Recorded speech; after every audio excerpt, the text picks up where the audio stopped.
100 साल से भी ज्यादा पहले इंसान ने वो कर दिखाया जो कभी नामुमकिन लगता था, यानी स्पेस टेलीपोर्टेशन की महारत। इस कामयाबी के साथ ही पहला स्पेशियल पोर्टल बना। लेकिन दूसरी तरफ उन्हें सिर्फ खाली जगह या दूर के सितारे नहीं मिले। यह एक बिल्कुल नई दुनिया थी, अनजान रहस्यों और अकल्पनीय खतरों से भरा एक क्षेत्र। उन्हें हैरानी हुई जब उन्होंने देखा कि इस नए आयाम में अजीबोगरीब दूसरी दुनिया के जीव, विशालकाय जानवर और ऐसे राक्षसी शिकारी थे जो किसी भी ज्ञात वर्गीकरण को चुनौती दे रहे थे। सदियों से इंसान द्वारा बनाए गए आधुनिक हथियार इस नए भयावह परिदृश्य में बिल्कुल बेकार साबित हुए, और जैसा कि पता चला, उन्होंने जो पोर्टल खोला था उसे बंद नहीं किया जा सकता था। इंसान फंस गया था। अब वो हावी नहीं रहा, बल्कि शिकार बन गया, खाद्य श्रृंखला में सबसे नीचे।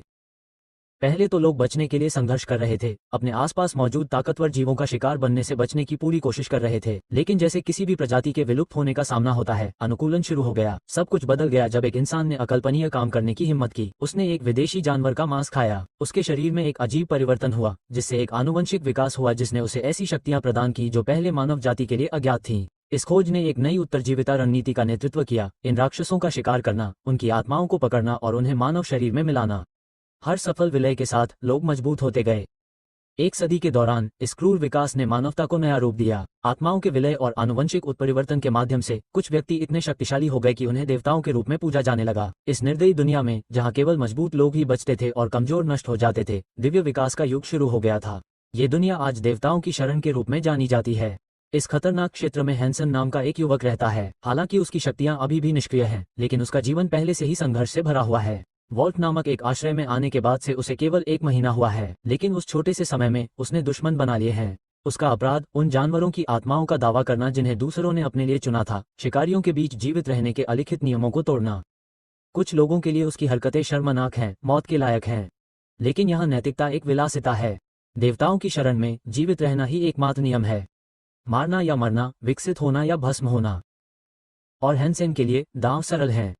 वो या तो सब कुछ हासिल करेगा या सब कुछ खो देगा। उसके लिए ये वास्तव में जीवन और मृत्यु का प्रश्न है। 1 महीने पहले अपने 18वें जन्मदिन पर हैंसेन स्टील आर्मर शेल्टर में पहुंचा, जो सबसे प्रसिद्ध वॉल्ट में से एक है। वो एक विशाल सुरंग से इस उम्मीद में अंदर आया कि यह जगह उसके जीवन में एक नए अध्याय की शुरुआत होगी। लेकिन नियति को कुछ और ही मंजूर था। हैंसेन यहाँ अपनी मर्जी से नहीं आया था। उसके पिता की अचानक मृत्यु हो गई थी। उसकी माँ बीमारी से पीड़ित थी, काम करने में असमर्थ थी। उसकी बहन को अपनी शिक्षा के लिए पैसे की जरूरत थी। कोई अन्य विकल्प नहीं होने के कारण हैंसेन अपने परिवार के लिए एकमात्र कमाने वाला था। वॉल्ट, भले ही वे खतरनाक थे, आगे बढ़ने का एकमात्र रास्ता थे। जब वो शेल्टर में घूम रहा था तो हैंसेन ने एक आदमी को एक जानवर की आत्मा से बना शानदार कवच पहने देखा। ये दृश्य उसे ईर्ष्या और महत्वाकांक्षा से भर देता था। उसने सोचा कि एक दिन वह भी ऐसा कवच पहनेगा।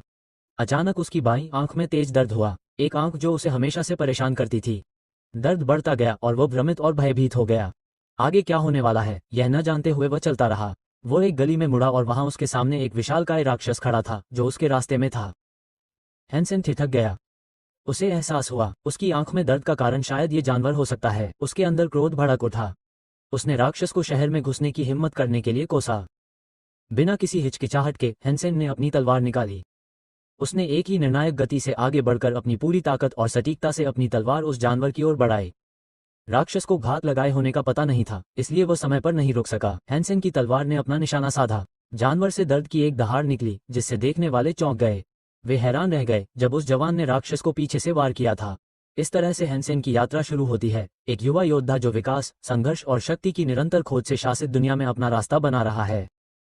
कुछ ही समय पहले हैंसेन ने एक राक्षसी खतरे पर वार किया था, लेकिन जैसे ही ऊर्जा का कोहरा छंटा, उसके सामने जो खड़ा था वो कोई जानवर नहीं था। वो एक महिला थी, एक युवा महिला जो उसे जलते हुए गुस्से से घूर रही थी। उसने उसे ठीक उसके कोमल स्थान पर वार किया था। हैंसेन के चेहरे पर उस जगह को देखकर आश्चर्य छा गया जहां उसकी तलवार लगी थी। यह एहसास उसे बहुत बुरी तरह से झकझोर गया। उसने अपनी तलवार एक व्यक्ति, खासकर एक महिला की पीठ पर चला दी थी।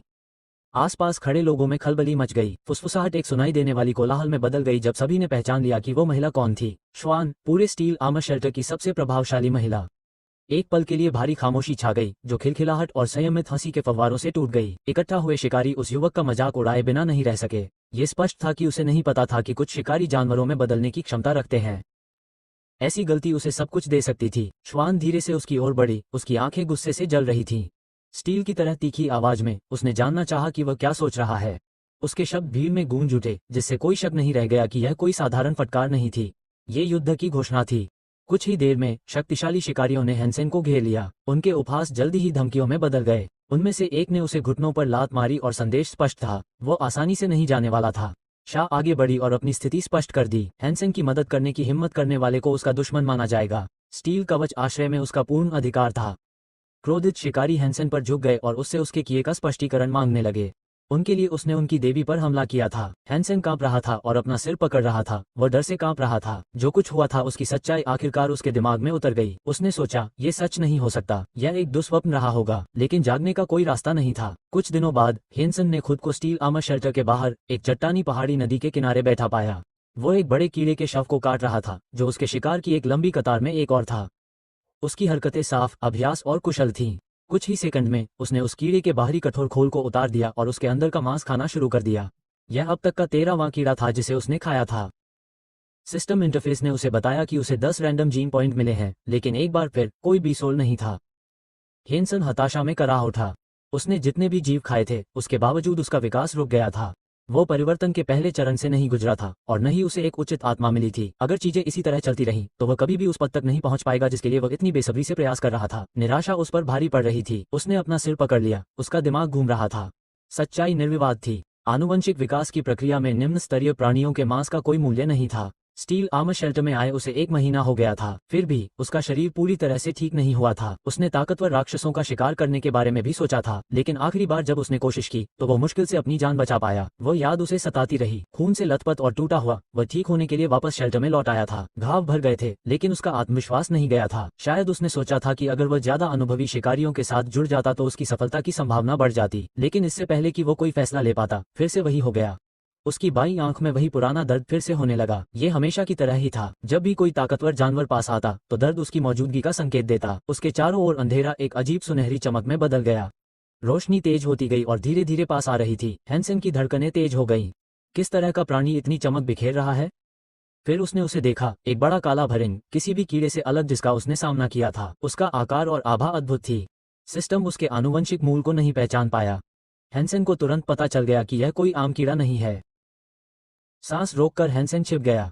उसका दिल जोर से धड़कने लगा। जैसे जैसे वो प्राणी करीब आता गया, पूरे जंगल का रास्ता सुनहरी रोशनी से जगमगाने लगा। उसने हमला करने की तैयारी की। हैंसन तेजी से छाया से बाहर निकला। वो आगे बढ़ा और अपनी पूरी ताकत से अपने लड़ाकू ब्लेड को जानवर के खोल में घुसा दिया। सिस्टम ने घंटी बजाई। बधाई हो, काला दिव्य रक्त भरिंग मारा गया। एक दिव्य रक्त भरिंग की आत्मा प्राप्त हुई। हैंसन स्तब्ध होकर ठिठक गया। एक दिव्य रक्त भरिंग। उसे यकीन ही नहीं हो रहा था। कीड़े उस वर्ग की आत्मा नहीं देते, कम से कम उन्हें ऐसा नहीं करना चाहिए था।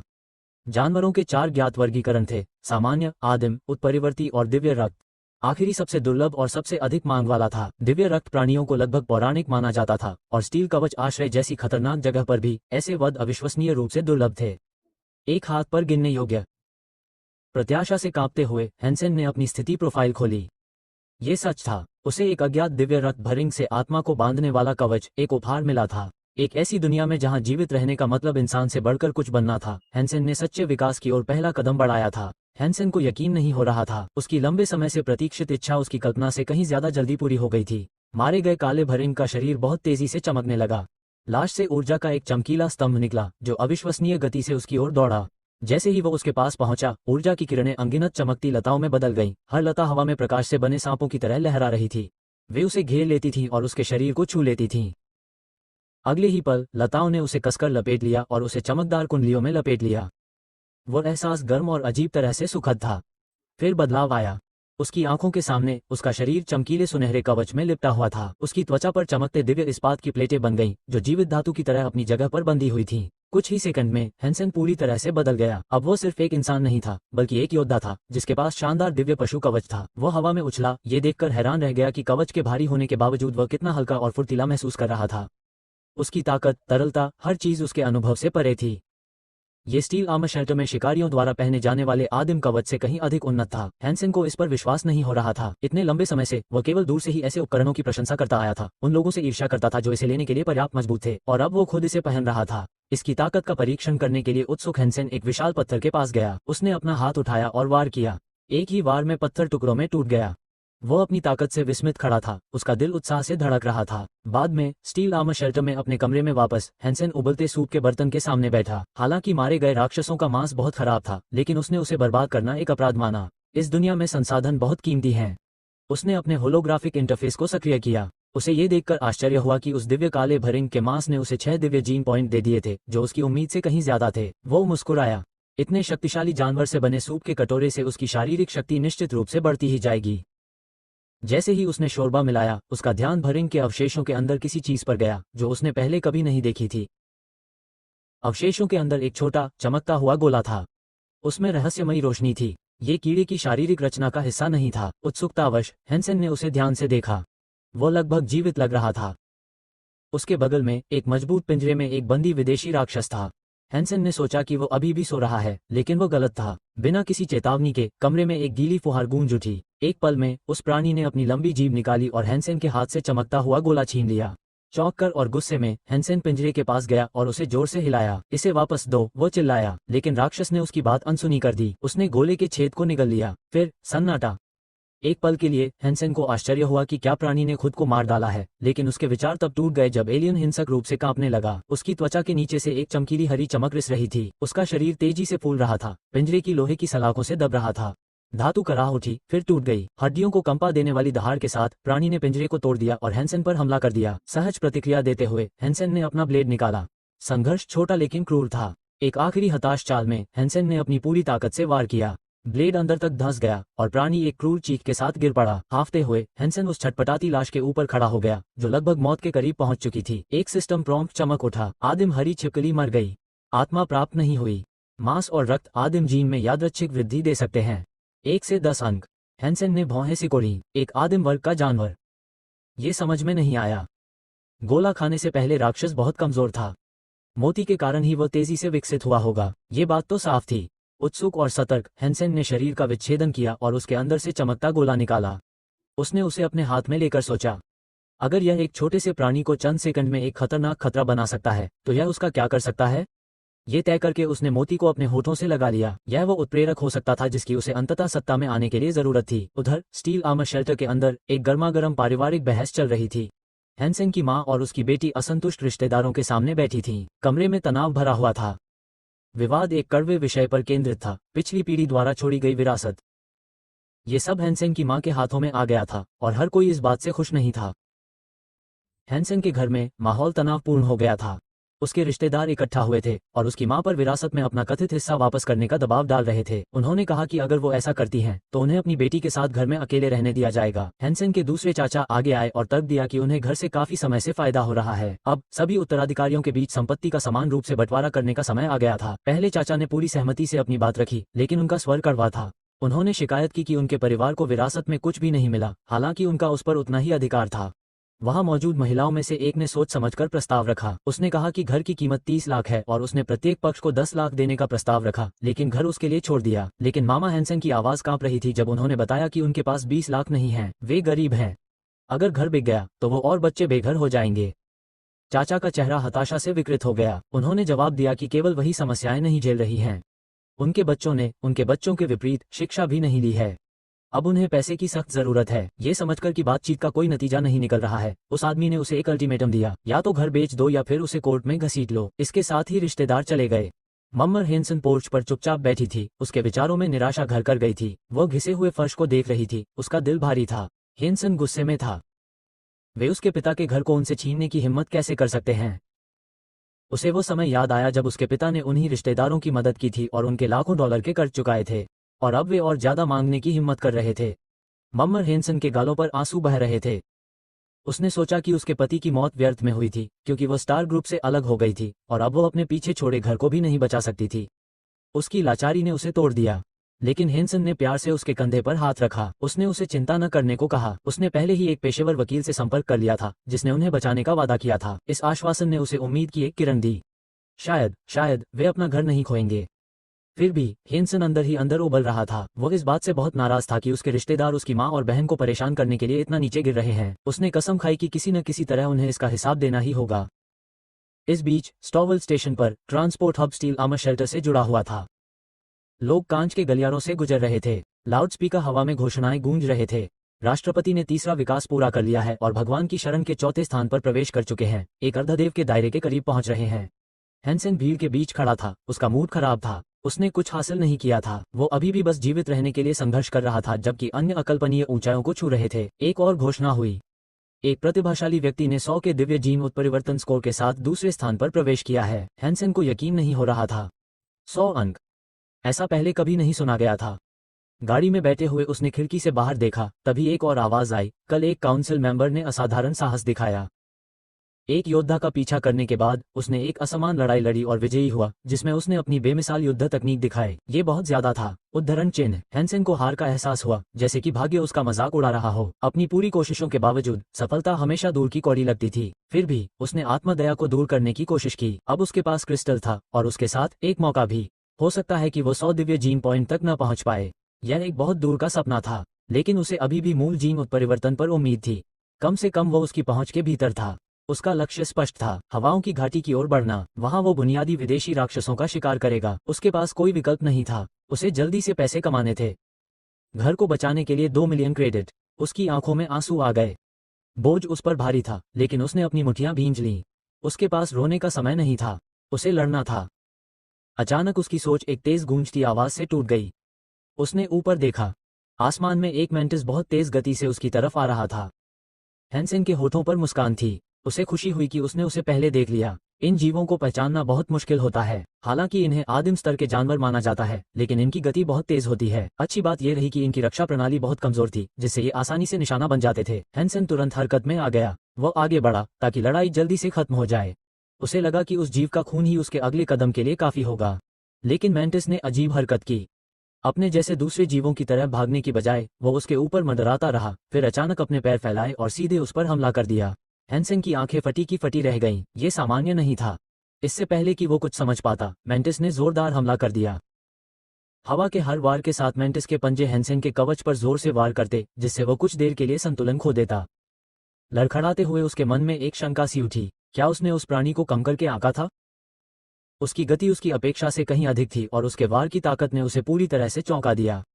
भारी सांस लेते हुए हैंसन ने अपने कवच पर नजर डाली। उसे उम्मीद थी कि उसमें दरारें या कम से कम गड्ढे होंगे, लेकिन उसके आश्चर्य के लिए सतह अभी भी निर्दोष थी। उसे विश्वास नहीं हो रहा था। कवच पर एक भी खरोंच नहीं आई थी। उसे राहत मिली, लेकिन जल्द ही बढ़ते आत्मविश्वास ने उसकी जगह ले ली। अगर यह सूट इस तरह के हमले का सामना कर सकता है, तो शायद वो वास्तव में युद्ध में नई ऊंचाइयों तक पहुंचने के लिए तैयार था। जैसे ही उसने खुद को संभाला, उसकी आंखों के सामने एक सिस्टम नोटिफिकेशन आया। आदिम स्तर का पवन मंटिस खत्म हो गया।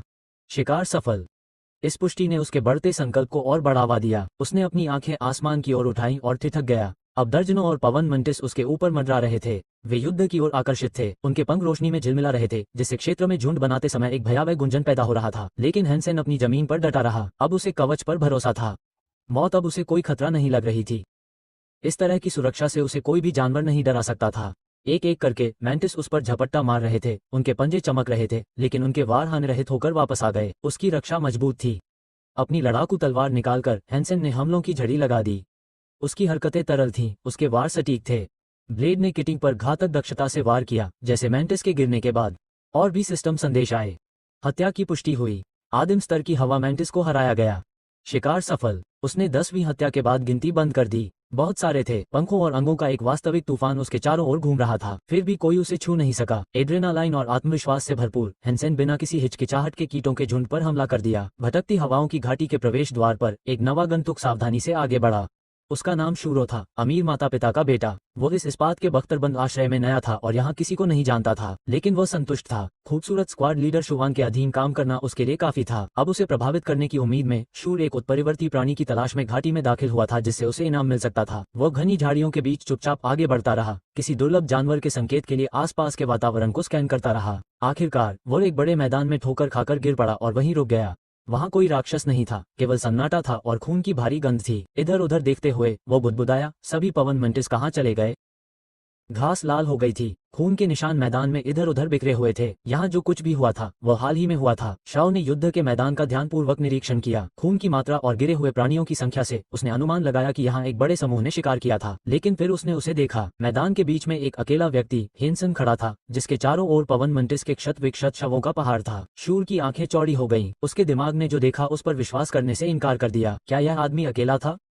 उसने हैंसन को और करीब से देखा। वह आदमी शक्तिशाली कवच में आत्मविश्वास से खड़ा था, शांत और हानिक, दर्जनों गिरे हुए राक्षसों के बीच। दृश्य अवास्तविक था।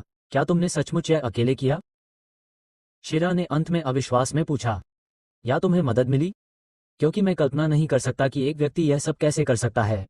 हेनसन ने उसकी ओर देखा, शांत और सीधा। मैं उन्हें तुम्हें बेचूंगा, उसने कहा। 8,000 प्रति। शियो ने आंखें झपकाईं। यह एक ठोस प्रस्ताव था, उचित से अधिक, और उसे उम्मीद से कहीं अधिक मूल्य मिलेगा। अभी भी स्तब्ध, शेरे ने पुष्टि की, तुम वास्तव में उन्हें 1,000 प्रति के हिसाब से बेच रहे हो? हेनसन ने बिना किसी हिचकिचाहट के सिर हिलाया। शूर ने एक मोटा बटुआ निकाला। मैं और अधिक भुगतान करूंगा, उसने जल्दी से कहा, और अगर तुम्हें कुछ और मिलता है, कुछ भी, तो मैं उसे खरीदना चाहता हूँ। ये स्पष्ट था, शूर केवल खरीदना नहीं चाहता था, वो एक दीर्घकालिक व्यावसायिक संबंध का प्रस्ताव दे रहा था। हेनसन सहमत हो गया। मुझे अपना नाम और अपना कमरा नंबर बताओ। अगर मुझे कुछ ऐसा मिलता है जिसका तुम इस्तेमाल कर सकते हो तो मैं तुम्हें बताऊंगा, हेनसन ने फिर से व्यावसायिक लहजे में कहा। जरूर, मैंने बिल्कुल वैसा ही किया। फिर बदले में उसने पूछा, तुम्हारा नाम क्या है? तुम किस कमरे में हो? लेकिन हेनसेन ने जवाब नहीं दिया। इसके बजाय उसने विदाई में हाथ उठाया, मुड़ा और चला गया। जब मेरे पास कुछ होगा तो मैं तुमसे मिलूंगा, उसने अपने कंधे के ऊपर से पुकारा। शाओ ने मुस्कुराते हुए अलविदा कहा। मैं तुम्हें पैसे कहूंगा, भाई, उसने चिल्लाया। मैं तुम्हारे अगले दौरे का इंतजार करूंगा। हवा में उड़ने वाले मैंटिस को हटाने के बाद हेनसेन ने अपनी नजरें कठिन शिकार पर टिका दी। अब अपने शिकार के स्तर को बढ़ाने का समय आ गया था। उसका अगला निशाना तांबे के दांत वाले भेड़िए थे, जो कीड़ों से कहीं ज्यादा कीमती जानवर थे। जैसे ही हेनसेन उनके बिल के पास पहुंचा, भेड़ियों ने उसकी मौजूदगी को भांप लिया। पूरे मैदान में एक जंगली गुर्राहट गूंज उठी और एक पल में झुंड उस पर झपटा। हेनसेन ने हिम्मत नहीं हारी। जैसे ही वो सीधे झुंड पर हमला करने लगा, उसका कवच चमक उठा। दर्जनों शिकारी उसे घेरे हुए थे, लेकिन उसने उनका डटकर सामना किया, उन पर वार किया और सटीकता से वार किया। हर वार एकदम सटीक तरीके से लगा, जिससे उसके फर और मांसपेशियां कट गईं। सिस्टम ने बताया, तांबे के दांत वाले आदिम भेड़िए का खात्मा। शिकार सफल, कोई आत्मा नहीं बची। उद्धरण चिन्ह। हेनसेन ने अपनी आंखें सिकोड़ लीं। वो ऐसा नहीं चाहता था। पिछली बार उसने सहजता से सभी पवन मंटिस को मार डाला था। इस बार उसके पास एक योजना थी। उसने भेड़ियों में से एक को बस इतना ही जीने दिया। उसने जानवर को आत्मा का मोती खिलाया और फिर जल्दी से उसे खत्म कर दिया। आत्मा को खत्म कर दिया गया, सिस्टम ने बताया। आत्मा प्रकार के हथियार में वृद्धि। प्राणी के शव से ऊर्जा का एक झोंका निकला, जो हवा में चमकती धुंध की तरह घूमता हुआ हेनसेन की हथेली में समा गया। उसने कर दिखाया। आत्मा को सफलतापूर्वक पकड़ लिया गया था। परिणाम से संतुष्ट होकर हेनसेन स्टील गेट शेल्टर की ओर वापस जाने लगा। उसके पीछे वो अपने इनाम को घसीटता हुआ ले जा रहा था, बंधा हुआ और सुरक्षित। लेकिन कुछ गड़बड़ महसूस हुई। जैसे ही वह गेट के पास पहुंचा, दूर से खुरों की गड़गड़ाहट गूंज उठी। घुड़सवारों का एक बड़ा समूह तेजी से आ रहा था। वे दिव्य सूर्य के अनुचर थे। हेनसेन ने उन्हें तुरंत पहचान लिया। उनकी संख्या बहुत अधिक थी और उनके पास बहुत सारे हथियार थे। उसकी मौजूदगी से संकेत मिलता था कि कुछ बड़ा होने वाला है। जुलूस के बीच में चिनसुवान था, जो खुद दिव्य पुत्र था। वो घमंडी और क्रूर स्वभाव का था। वो शुवान सुता भी था और अपमान बर्दाश्त नहीं करता था। जैसे ही चिनसुवान ने हेनसेन को देखा, वो खिल्ली उड़ाने लगा। लड़के की शांत, उदासीन निगाहों ने उसे क्रोधित कर दिया। बिना किसी चेतावनी के चिनसुवान ने चाबुक से वार किया। चाबुक हेनसेन के शरीर पर लगा, जिससे उसके शरीर में दर्द का झटका लगा। तुम आदिम प्राणियों को इतनी बेशर्मी से कैसे बेच सकते हो? चिनसुवान ने दहाड़ते हुए कहा। उसकी आवाज में तिरस्कार झलक रहा था। हेनसेन ने अपने शरीर को पकड़ लिया। दर्द बढ़ रहा था। उसने वापस देखा, ये सोचते हुए कि उसके सामने वाला आदमी स्पष्ट रूप से अस्थिर था, शायद पागल भी। उनके आसपास अन्य शिकारी फुसफुसाने लगे। यह वही आदमी है जिसने शुवान को चाकू मारा था, है ना? एक ने फुसफुसाया।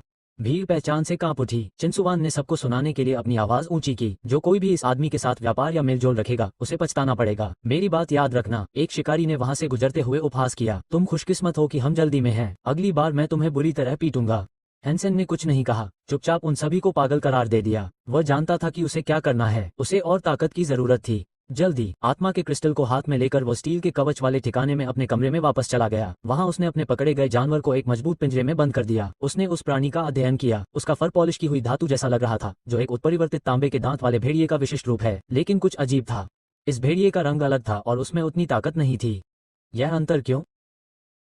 हेनसेन ने सोचा कि विकास, चाहे आदिम हो या उत्परिवर्तित, बहुत धीमा हो सकता है। उसे विकास के लिए एक तेज रास्ते की जरूरत थी। इससे पहले कि वो कुछ और सोच पाता, बगल के कमरे से आवाजें आने लगी। वो रुका, फिर चुपचाप चला गया। सुनने के लिए। उसने जो सुना, उससे उसका खून खौल उठा। दो आदमियों के बीच बातचीत से पता चला कि 3 बड़े कबीले पहाड़ की चोटी के पास इकट्ठा हुए थे। कारण? एक दिव्य रक्त वाला जानवर देखा गया था। हेनसेन का दिल जोर से धड़कने लगा। यह एक दुर्लभ अवसर था। दिव्य रक्त वाला प्राणी सब कुछ बदल सकता था। बिना एक पल की भी देरी किए वो पहाड़ की ढलान की ओर दौड़ा। वो तेजी से चढ़ता गया। उसके फेफड़े जल रहे थे। उसे उम्मीद थी कि उसे बहुत देर नहीं हुई है। जब वो आखिरकार शिखर पर पहुंचा तो वह झुक गया, अपनी सांस ली, फिर नीचे घाटी में देखा। एक बड़ा युद्ध पहले से ही चल रहा था। चिनसुवान ने आदेश दिया और उसके शिकारी एक सख्त युद्ध पंक्ति में खड़े हो गए। धीरे धीरे वे लक्ष्य की ओर बढ़े। चिंसुवान अपने ही एक शक्तिशाली जानवर पर सवार होकर अपने आदमियों को विपरीत दिशा से घेरा बनाने का आदेश देता है। उसकी रणनीति सतर्क और सोची समझी थी, लेकिन जिस प्राणी का सामना उन्होंने किया वह एक काल्पनिक राक्षस था। एक विशाल 2 हाथ वाली कुल्हाड़ी के साथ दिव्य रक्त वाला जानवर युद्ध के मैदान से ऊपर था। उसके हथियार के हर वार से शिकारी उड़ जाते थे। उन्होंने उसे घेरने की कोशिश की, लेकिन जानवर टूट गया। शिकारी आराम से अपनी रणनीति बना रहे थे, शरीर उड़ रहे थे, हथियार चकनाचूर हो गए। हैंसेन ने हैरानी से देखा, उसने ऐसा पहले कभी नहीं देखा था। यह एक दिव्य रक्त वाले राक्षस की ताकत थी। दिव्य रक्त वाले राक्षस ने एक भयानक चीख मारी और अपनी बड़ी कुल्हाड़ी को तेजी से घुमाया। हर वार से शिकारी पीछे हट गए और तूफान के पत्तों की तरह बिखर गए। युद्ध का मैदान जानवर के गुस्से से कांप उठा। चिंसुवान पैदल ही राक्षस की तरफ बढ़ा, उसके चेहरे पर गुस्से के भाव थे। उसने चिल्लाते हुए कहा, इस बार मैं तुम्हें तबाह कर दूंगा, कमीने। आसपास के शिकारी चिंसुवान को दूर से आते देख रहे थे। उन्हें उम्मीद थी कि उनका नेता बाजी पलट देगा। इस बीच कई तीरंदाज जानवर के पीछे आ गए और उसकी मोटी खाल पर तीरों की बौछार कर दी, लेकिन दिव्य राक्षस अपनी जगह पर डटा रहा और दहाड़ता रहा। चट्टानों पर हैंसेन चुपचाप खड़ा रहा और हर हरकत पर नजर रखे रहा। उसने अपनी मुट्ठियां भींच लीं। यह उन कीड़ों से बिल्कुल अलग है जिनसे मैं पहले लड़ा था। नीचे राक्षस तबाही मचा रहा था। शिकारी के बाद शिकारी उसके भारी वार का शिकार हो रहे थे। इतनी बड़ी संख्या के बावजूद समूह उसे रोकने में नाकाम हो रहा था। घाटी में खतरे की आवाजें गूंज रही थीं। राक्षस घेरे को तोड़ रहा था। कमांडरों ने घेरा कसने के आदेश दिए, लेकिन बहुत देर हो चुकी थी। राक्षस चारों तरफ गिर गया और एक दरार से होकर जंगल में भाग गया। उसी समय चिंसुवान ने अपना हाथ उठाया और हवा में एक चमकदार हरी चमक थी। वो जानवर को भागने नहीं देना चाहता था। गहन ध्यान के साथ चिंसुवान ने अपनी हथेली में आत्मा ऊर्जा को प्रवाहित करना शुरू कर दिया। शक्तिशाली और जबरदस्त। हर कोई जानता था कि क्या होने वाला है। शुवान पास से देख रही थी। ये जानकर चौंक गई कि चिंसुवान क्या इस्तेमाल करने वाला है। 6 पंखों वाले जहरीले ततैया की आत्मा एक दिव्य रक्त वाले जानवर की आत्मा एक घातक हथियार में बदल गई। ऊर्जा आकाश में फैल गई। चिंसुवान ने एक विशाल आध्यात्मिक तीर बुलाया और उस पर निशाना साधा। घातक सटीकता। अपने भूतिया धनुष की डोरी को पीछे खींचकर उसने तीर छोड़ा। युद्ध के मैदान में तीर छूटते ही एक भयंकर गूंज सुनाई दी। भागते हुए दिव्य राक्षस ने बहुत देर से कुछ भेजा। तीर लगते ही वो मुड़ गया। धमाका। धरती पर गिरने से पहले राक्षस ने खून जमा देने वाली चीख मारी। उसका विशाल शरीर एक भयानक भूकंप के साथ जमीन पर गिर गया। धूल और हवा बाहर की ओर फूट पड़ी। चिंसुवान आगे बढ़ा। उसके हाव भाव से गर्व झलक रहा था। तुमने दिव्य पुत्र को चुनौती देने की हिम्मत की। उसने गिरे हुए प्राणी का उपहास किया। अब परिणाम भुगतो। शिकारी इकट्ठा हुए या उनके चेहरों पर प्रशंसा थी। वे उत्साहित स्वर में बोल रहे थे। एक ही वार में दिव्य रक्त वाले राक्षस को हराने के लिए चिंसुवान की प्रशंसा कर रहे थे। शुवान ने उसकी ओर देखा। उसकी आंखें प्रशंसा से चौड़ी हो गईं। उसकी अभिव्यक्ति नरम हो गई। उसकी भावनाएं उसके चेहरे पर स्पष्ट रूप से लिखी हुई थीं। चिंसुवान ने उसकी निगाहों को देखा, मुस्कुराया, प्रसन्न था कि उसकी शक्ति ने उसका प्यार जीत लिया है। लेकिन तभी अप्रत्याशित हुआ। लाश से ऊर्जा का एक अंधाधुंध स्तंभ उठा। दिव्य जानवर आत्मा ऊपर उठने लगी। इससे पहले कि कोई कुछ कर पाता, भीड़ में हलचल मच गई। कोई चीज या कोई व्यक्ति असंभव गति से उनके पास से गुजरा। सब हैरान रह गए। हैंसेन। एक पल में हैंसेन ने दिव्य राक्षस की विशाल कुल्हाड़ी पकड़ ली, जो अभी भी ऊर्जा से भरी हुई थी, और बिना किसी हिचकिचाहट के उड़ गया। चिंसुवान का जबड़ा खुला रह गया। चश्मे के पीछे उसकी आंखें चौड़ी हो गईं, क्योंकि उसे एहसास हुआ कि अभी क्या हुआ है। कुल्हाड़ी, आत्मा, जिसे उसने चुरा लिया था, उस लापरवाह बदमाश ने जिसे वह पहले मुश्किल से बर्दाश्त कर पाया था। अभी भी मनी ब्रदर के उपनाम के तहत भेष बदलकर चिंसुवान अविश्वास में जम गया। किसी ने उसे सबके सामने लूट लिया था। भीड़ अवाक रह गई, लेकिन हैंसेन को इसकी परवाह नहीं थी। वह भाग गया। उसके कंधों पर विशाल कुल्हाड़ी लटकी हुई थी। उसके विचारों में तेजी थी। यह पागलपन है। मुझे अभी अभी एक दिव्य रक्त वाली राक्षसी आत्मा और एक ऐसा हथियार मिला है जो मुझे कल्पना से परे अमीर बना सकता है। उसके पीछे चिंसुवान गुस्से से फट पड़ा। उसके बाद वह दहाड़ा। उसका चेहरा गुस्से से विकृत हो गया। उसने अपने काले घोड़े को बुलाया और एक ही छलांग में उस पर चढ़ गया। उसके अधीनस्थों ने उसका अनुसरण किया। उनके मुंह से गालियां निकल रही थीं और वे उस चोर का पीछा कर रहे थे जिसने उनके नेता को चुनौती देकर उनकी जीत चुराने की हिम्मत की थी। हैंसेन ने अपनी सीमा पार कर दी, लेकिन कुल्हाड़ी भारी थी। हर कदम के साथ उसकी सांस फूल रही थी और उसकी ताकत तेजी से कम हो रही थी। उसके पीछे खुरों और चिल्लाने की आवाजें तेज होती जा रही थीं। वे उस पर हावी हो रहे थे। उसने पीछे देखा। गुस्से में शिकारियों का एक झुंड तेजी से उसकी ओर बढ़ रहा था। उसके पैर जल रहे थे। उसके शरीर में मौजूद दिव्य जीन चिल्ला रहे थे, अतिरिक्त समय काम कर रहे थे, लेकिन उनकी भी एक सीमा थी। चिंसुवान ने पीछा करते हुए अपनी आंखें सिकोड़ लीं। उद्धरण चिन्ह। वो इसे कब तक जारी रख सकता है? वो गुर्राया। वो खत्म हो गया। उद्धरण चिन्ह। हैंसेन को भी यह पता था। उसके फेफड़े जल रहे थे। कुल्हाड़ी के भार से उसके हाथ दर्द कर रहे थे। दर्द असहनीय था। वो लड़खड़ा गया। उसके पीछे कदमों की आहट तेज हो गई। उसने आसमान की ओर देखा, फिर अपनी आंखें बंद कर लीं। माँ, बहन, मुझे माफ करना। उसने सब कुछ दांव पर लगा दिया था और अब ऐसा लग रहा था कि वह हार गया है। एक महत्वपूर्ण क्षण में हैंसेन को अपने मृत पिता की आवाज सुनाई देती है, जो स्पष्ट और दृढ़ है। उससे पूछ रही है कि क्या वो वास्तव में हार मानने जा रहा है। उसके दिमाग में उसके पिता की एक स्पष्ट छवि बनती है, जो सवाल करती है कि क्या हैंसेन वास्तव में मानता है कि आत्मसमर्पण ही एकमात्र रास्ता है। अपने पिता के साथ बचपन के प्रशिक्षण सत्रों की यादें ताज़ा हो जाती हैं। वो उन समयों को याद करता है जब उसके पिता ने उससे कहा था कि हार मानना कभी कोई विकल्प नहीं है, कि जीवन स्वयं एक खेल है और खेल में आप आगे बढ़ते रहते हैं। आवाज हैंसेन को आगे पहाड़ पर चढ़ने, शिखर पर तैनात एनपीसी को नष्ट करने और 2 पूर्ण स्तर हासिल करने के लिए प्रेरित करती है, लेकिन हैंसेन हिचकिचाता है। पहाड़ राक्षसों से भरा हुआ है और शीर्ष तक का रास्ता लगभग आत्मघाती लगता है। शिखर पर एनपीसी को निर्दयी जानवरों द्वारा कड़ा पहरा दिया जाता है। फिर भी पिता की आवाज डर को काट देती है। खतरा जीवन का हिस्सा है, लेकिन उससे डरना नहीं है। एक दृष्टि में हैंसेन अपने पिता को युद्ध के लिए तैयार देखता है। वो एक धनुष खींचता है, तीर से जुड़ा एक असामान्य कंटेनर। वो आनुवंशिक विकास को एक साहसिक कार्य के रूप में बताता है जो सभी के लिए खुला है। एक सटीक निशाने के साथ वो गोली चलाता है, तीर लगता है और कंटेनर से एक अजीब गैस निकलती है जो युद्ध के मैदान में तेजी से फैलती है।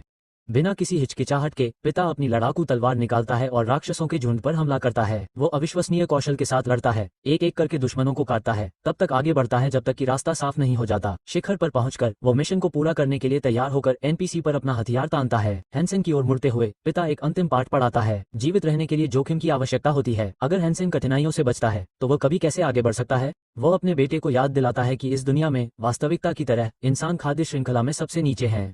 जीवित रहने का एकमात्र रास्ता ताकत है। वो एक कठिन सच्चाई बताता है। हैंसेन जितनी जल्दी शक्तिशाली होगा, उसके मौके उतने ही बेहतर होंगे। हैंसेन पर मनोवैज्ञानिक दबाव भारी पड़ रहा है। उसका दिल तेजी से धड़क रहा है। उसे याद है कि उसके पिता सोचते थे कि हैंसेन अभी भी बहुत दयालु है, इस दुनिया की क्रूरता को समझने के लिए बहुत मासूम है। लेकिन देर सबेर उसे समझना ही होगा। खेल में पिता उसका साथ दे सकता है, लेकिन जीवन में हैंसेन को अकेले खड़ा होना सीखना होगा। आखिरी दिल दहला देने वाले पल में पिता प्यार से हैंसेन का हाथ पकड़ता है और हैंसेन की तलवार उसके सीने में घुसा देता है, जिससे उसकी शक्ति उसके बेटे में आ जाती है। हैंसेन चिल्लाता है, समझ नहीं पाता कि अभी क्या हुआ। सिस्टम सक्रिय हो जाता है। हैंसेन अगले लेवल पर पहुंच गया है। उसके पिता के शब्द उसके दिमाग में गूंजते हैं, अगर तुम्हें बचना है तो तुम्हें मजबूत बनना होगा। यही एकमात्र रहस्य है। यह महसूस करते हुए कि अभी भी उम्मीद है, हैंसेन हार नहीं मानता। जैसे ही शिकारी उसके करीब आते हैं, वह आगे बढ़ता है। पीछा करने वालों में से एक चिंस्विन अपने घोड़े से कूदता है और गुस्से में चिल्लाता है। तलवार खींचकर वह हैंसेन पर हमला करता है, उसे खत्म करने के लिए दृढ़ संकल्पित है। लेकिन हैंसेन को अभी भी एक छोटी सी उम्मीद पर भरोसा है। वो एक हताश परिवर्तन को सक्रिय करता है, रक्त विध्वंसक जानवर की आत्मा के साथ उभरता है। परिवर्तन से ऊर्जा का एक प्रचंड विस्फोट होता है। शक्ति का एक शानदार स्तंभ आकाश में उड़ता है, जिससे आसपास के सभी लोग सदमे में आ जाते हैं। जीनेसू भी अपना हमला रोक देता है और कहता है कि जो कुछ वो देख रहा है वो नामुमकिन है। ये खेल के हर नियम को तोड़ता है। हैंसेन कायापलट कर देता है, उसका शरीर बदल जाता है और वो एक विशालकाय ताकतवर सेंटोर में बदल जाता है। वो आगे बढ़ता है और शिकारियों को पीछे छोड़ देता है। वो पूरे आत्मविश्वास के साथ चिल्लाता है कि कोई भी शिकारी, चाहे वो कितना भी अनुभवी क्यों न हो, एक बदली हुई आत्मा को नहीं हरा सकता। शिकारी सोचते हैं कि वो पागल हो गया है। 2 जानवरों की आत्माओं का मिलन एक खतरनाक, लगभग आत्मघाती प्रयोग है, खासकर किसी का पीछा करते समय। श्वेन दूर से देख रहा है और हैंसेन को दूर जाते हुए देखकर हैरान रह जाता है। शिकारी उसे कोसते और चिल्लाते हैं कि वो अब इंसान नहीं रहा। उनमें से एक रेडियो पर कमांडर को चेतावनी देता है कि उसका पीछा करना बहुत जोखिम भरा है। आगे एक पहाड़ी पर टेढ़ा रास्ता है जिस पर पीछा करते समय चलना लगभग नामुमकिन है। शेन इस अराजकता को देखकर उसकी प्रशंसा किए बिना नहीं रह पाता। हैंसेन ने न केवल सोने की कुल्हाड़ी चुराई, बल्कि उसने भगवान के बेटे की नाक के नीचे एक दुष्ट प्राणी की आत्मा को भी अपने अंदर समा लिया। कोई और चारा न होने पर शिकारी उसका पीछा छोड़ देते हैं। निराश होकर वे अपने सेनापति की आलोचना करने लगते हैं और उस पर दिव्य जानवर के एक बार इस्तेमाल किए जाने वाले बाण को बर्बाद करने और कुछ भी हासिल न कर पाने का आरोप लगाते हैं। हालांकि हैंसेन बाल बाल बच जाता है और सुरक्षित स्थान पर पहुंच जाता है, लेकिन थका हुआ हैंसेन जंगल में गिर जाता है और सांस लेने में तकलीफ महसूस करता है। वह जानता है कि उसकी यह बदली हुई अवस्था केवल 7 से 8 मिनट तक रहती है। अपने माथे से पसीना पोंछते हुए उसे एहसास होता है कि वह कितना भाग्यशाली है। अगर देवता उसका पीछा कर रहे होते तो वह जीवित नहीं बच पाता। भागने में सफल होने के बावजूद हैंसेन का मन शांत नहीं होता। उसे अब सोने की कुल्हाड़ी की चिंता सताती है। एक दुष्ट आत्मा के विपरीत यह आसानी से छिप नहीं सकती। इससे भी बुरी बात यह है कि उसने भगवान के बेटे को ही अपना दुश्मन बना लिया है। हैंसेन अपनी स्थिति की वास्तविकता पर विचार करता है। जानवर की आत्मा को वो बेच नहीं सकता, लेकिन उसे उम्मीद है कि वो धीरे धीरे कुल्हाड़ी से 2 मिलियन कमा लेगा। शुरुआती डर धीरे धीरे कम होता जाता है और संतुष्टि में बदल जाता है। ये एक शिकार सिर्फ एक जीत नहीं थी, ये 3 बड़े परिवारों के लिए अपमान था। वापस आश्रय के मुख्य द्वार पर शिकारी उस रहस्यमय युवक के बारे में चर्चा करते रहते हैं जो जंगल में गायब हो गया था। वे उसका उपहास करते हैं और उसे काय कहते हैं, लेकिन उनकी अवमानना के पीछे एक नाराजगी भी छिपी होती है। उसने उन्हें बहुत परेशान किया है। मानो उनकी धारणाओं का मजाक उड़ाते हुए हेनसेन खुद द्वार के पास आता है। वो फिलहाल कुल्हाड़ी को एक तरफ रखकर जानवर की आत्मा पर महारत हासिल करने पर ध्यान केंद्रित करने का फैसला करता है, लेकिन जैसे ही वो आता है एक शिकारी उसे रोकता है और घोषणा करता है कि खोज की जाएगी। एक और गार्ड उपहास करते हुए कहता है कि यह समय की बर्बादी है, बच्चा तस्कर या देखने लायक नहीं लगता। पहला शिकारी सुनता है, कंधे उचकाता है और लापरवाही से हेनसेन को एक तरफ धकेलता है और उसे दूर जाने के लिए कहता है। हेनसेन के होठों पर एक छोटी सी मुस्कान आ जाती है। वो गार्डों के पास से गुजरता है। उसे पूरी तरह से पता है कि क्या हुआ। उन्हें इस बात का जरा भी अंदाजा नहीं था कि जिस शख्स को वे ढूंढ रहे थे वो उनके पास से निकल गया। जब वो शहर की भीड़ भाड़ वाली गलियों से गुजर रहा था तो उसे स्थानीय लोगों की बातचीत सुनाई दी। उसकी हरकतों की चर्चा पहले ही फैल चुकी थी। हर कोई एक रहस्यमयी शख्स के बारे में बात कर रहा था जिसे मनी ब्रदर के नाम से जाना जाता था, जिसने भगवान के बेटे को धोखा दिया और एक कुलीन इकाई को अपमानित किया। जनता उत्साह के साथ इस कहानी को दोहराती है। वे कहते हैं कि भगवान का बेटा इतना क्रोधित हो गया कि उसने अपने घर को ही नष्ट कर दिया। ये सुनकर हेनसेन को सच्ची खुशी हुई। उसकी असली पहचान कोई नहीं जानता और हर कोई उसे गुमनाम मनी ब्रदर के नाम से जानता है। ये किंवदंती बढ़ती जा रही है। दूसरी ओर एक गुप्त कमरे में शुवान नाम की एक लड़की घटनाओं को घटते हुए देख रही है। अपने संपर्क से बात करते हुए वह कहती है कि हेनसेन भाग्यशाली था कि उसने उसकी ओर से हस्तक्षेप किया। अगर उसने ऐसा नहीं किया होता तो उसे पकड़ लिया गया होता और प्रताड़ित किया गया होता। फिर वो उस आदमी से और जानकारी के लिए दबाव डालती है। वो इस पैसे वाले भाई के बारे में सब कुछ जानना चाहती है और वह कैसे इसमें शामिल हुआ। वो आदमी शियाओ स्वीकार करता है कि वह हेनसेन को व्यक्तिगत रूप से नहीं जानता। वे केवल एक बार हवाओं की घाटी में सहयोग से मिले थे। शियाओ ने उससे कुछ जानवर खरीदे थे और उन्हें अपने दोस्तों को दे दिया था।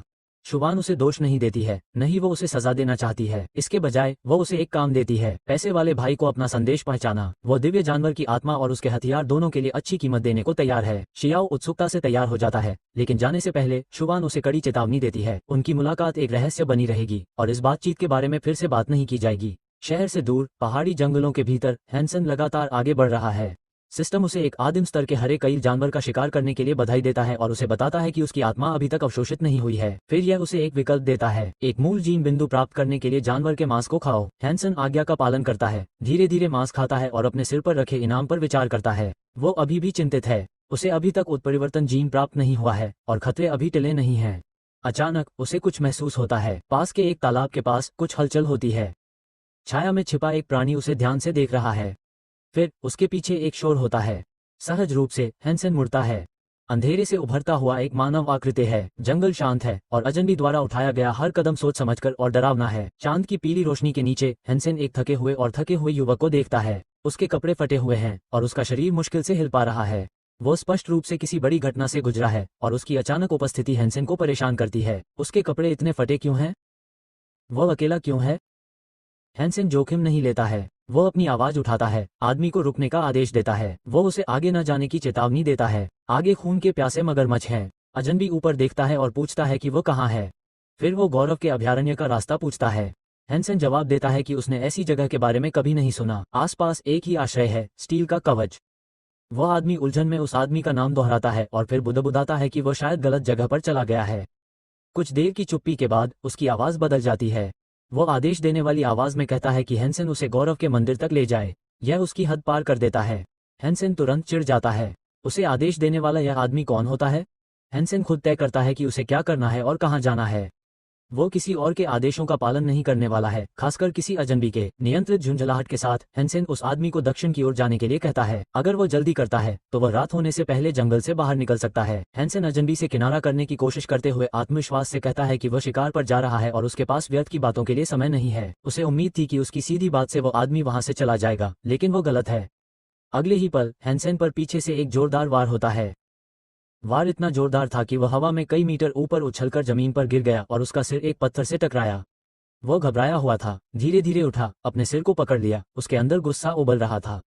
दांत पीसते हुए हेनसेन ने पूछा कि आखिर अजनबी क्या कर रहा है, लेकिन जवाब में उसने केवल अहंकार दिखाया। अजनबी ने ठंडे शब्दों में उसे चुप रहने को कहा और उसे वहां ले जाने को कहा जहां वह जाना चाहता है। उसका लहजा आदेश देने वाला, अपमानजनक और पूरी तरह से खारिज करने वाला था, जिससे हेनसेन के गुस्से में और आग लग गई। बिना एक और शब्द कहे हेनसेन ने जानवर की आत्मा को सक्रिय कर दिया।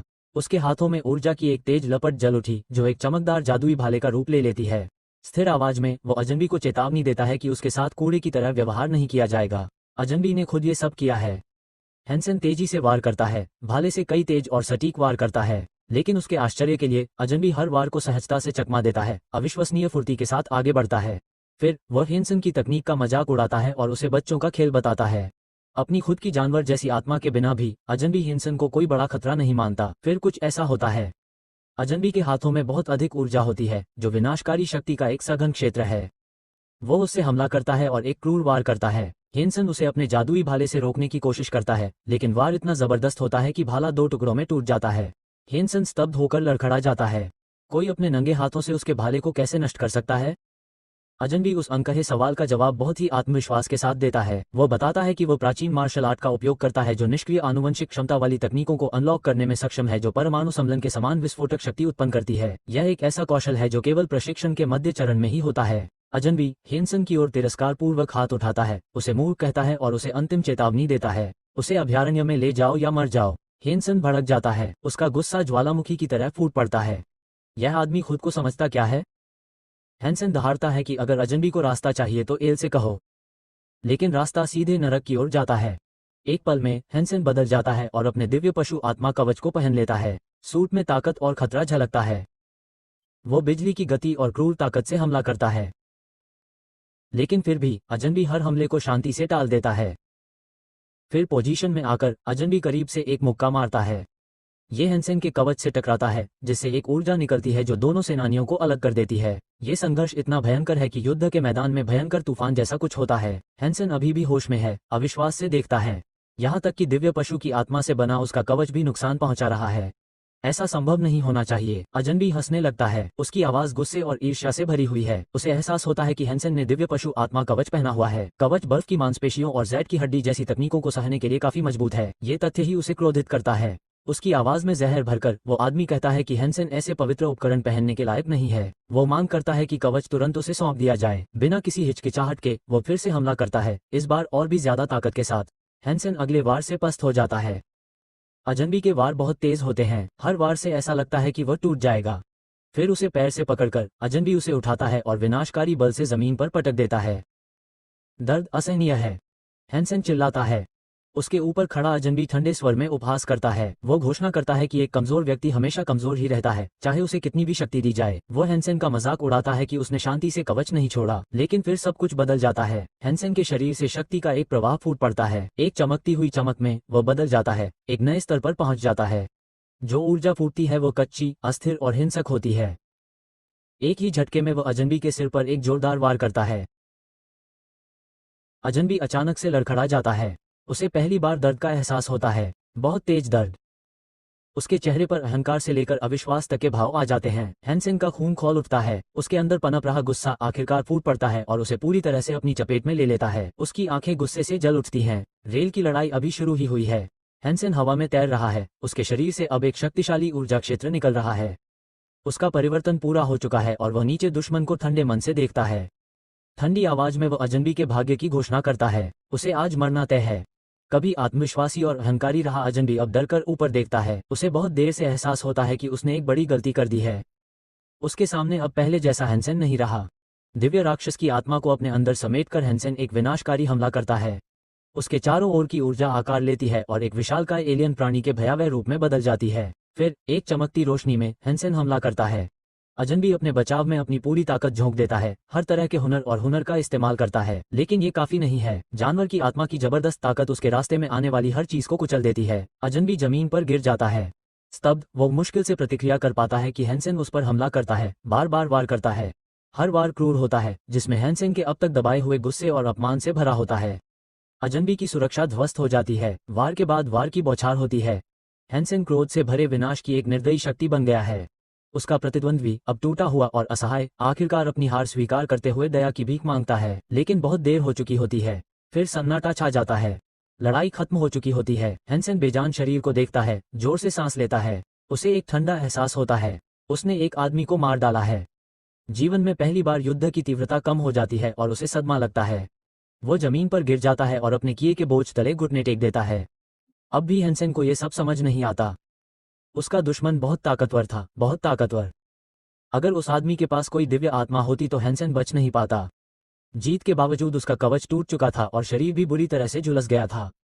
उत्सुकता और सावधानी से हेंसन गिरे हुए दुश्मन की तरफ बढ़ता है और उसे खोजने लगता है। कपड़ों और कवच के मलबे में उसे एक अजीब चमकता हुआ क्रिस्टल मिलता है।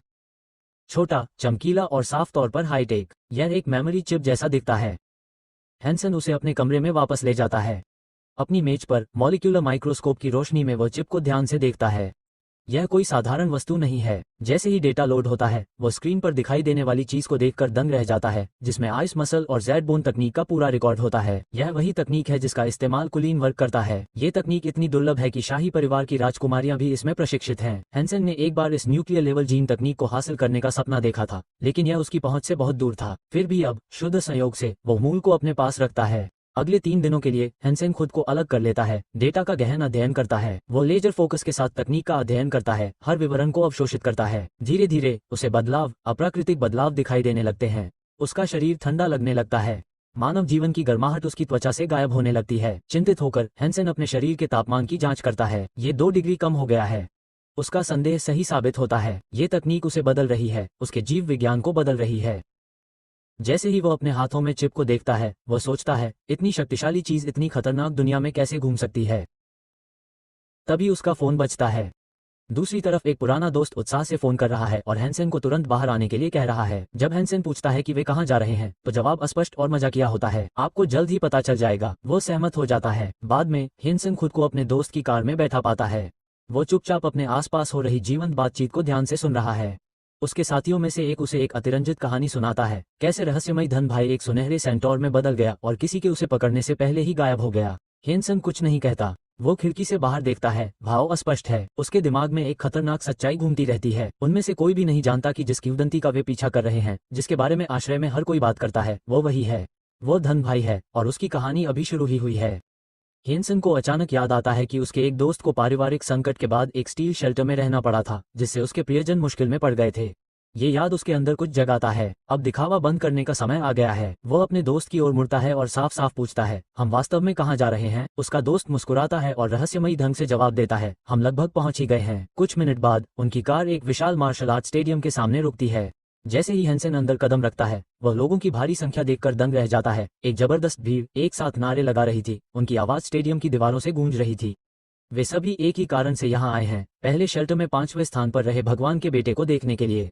वो प्रशंसकों का पसंदीदा है। लड़ाई शुरू होती है। एक राक्षस सेनानी के अपने एकमात्र परिवर्तन से गुजरते ही एरिना में ऊर्जा का एक चकाचौंध पैदा हो जाता है। हैंसन मंत्रमुग्ध होकर देखता है, माहौल बिजली की तरह चमक रहा होता है।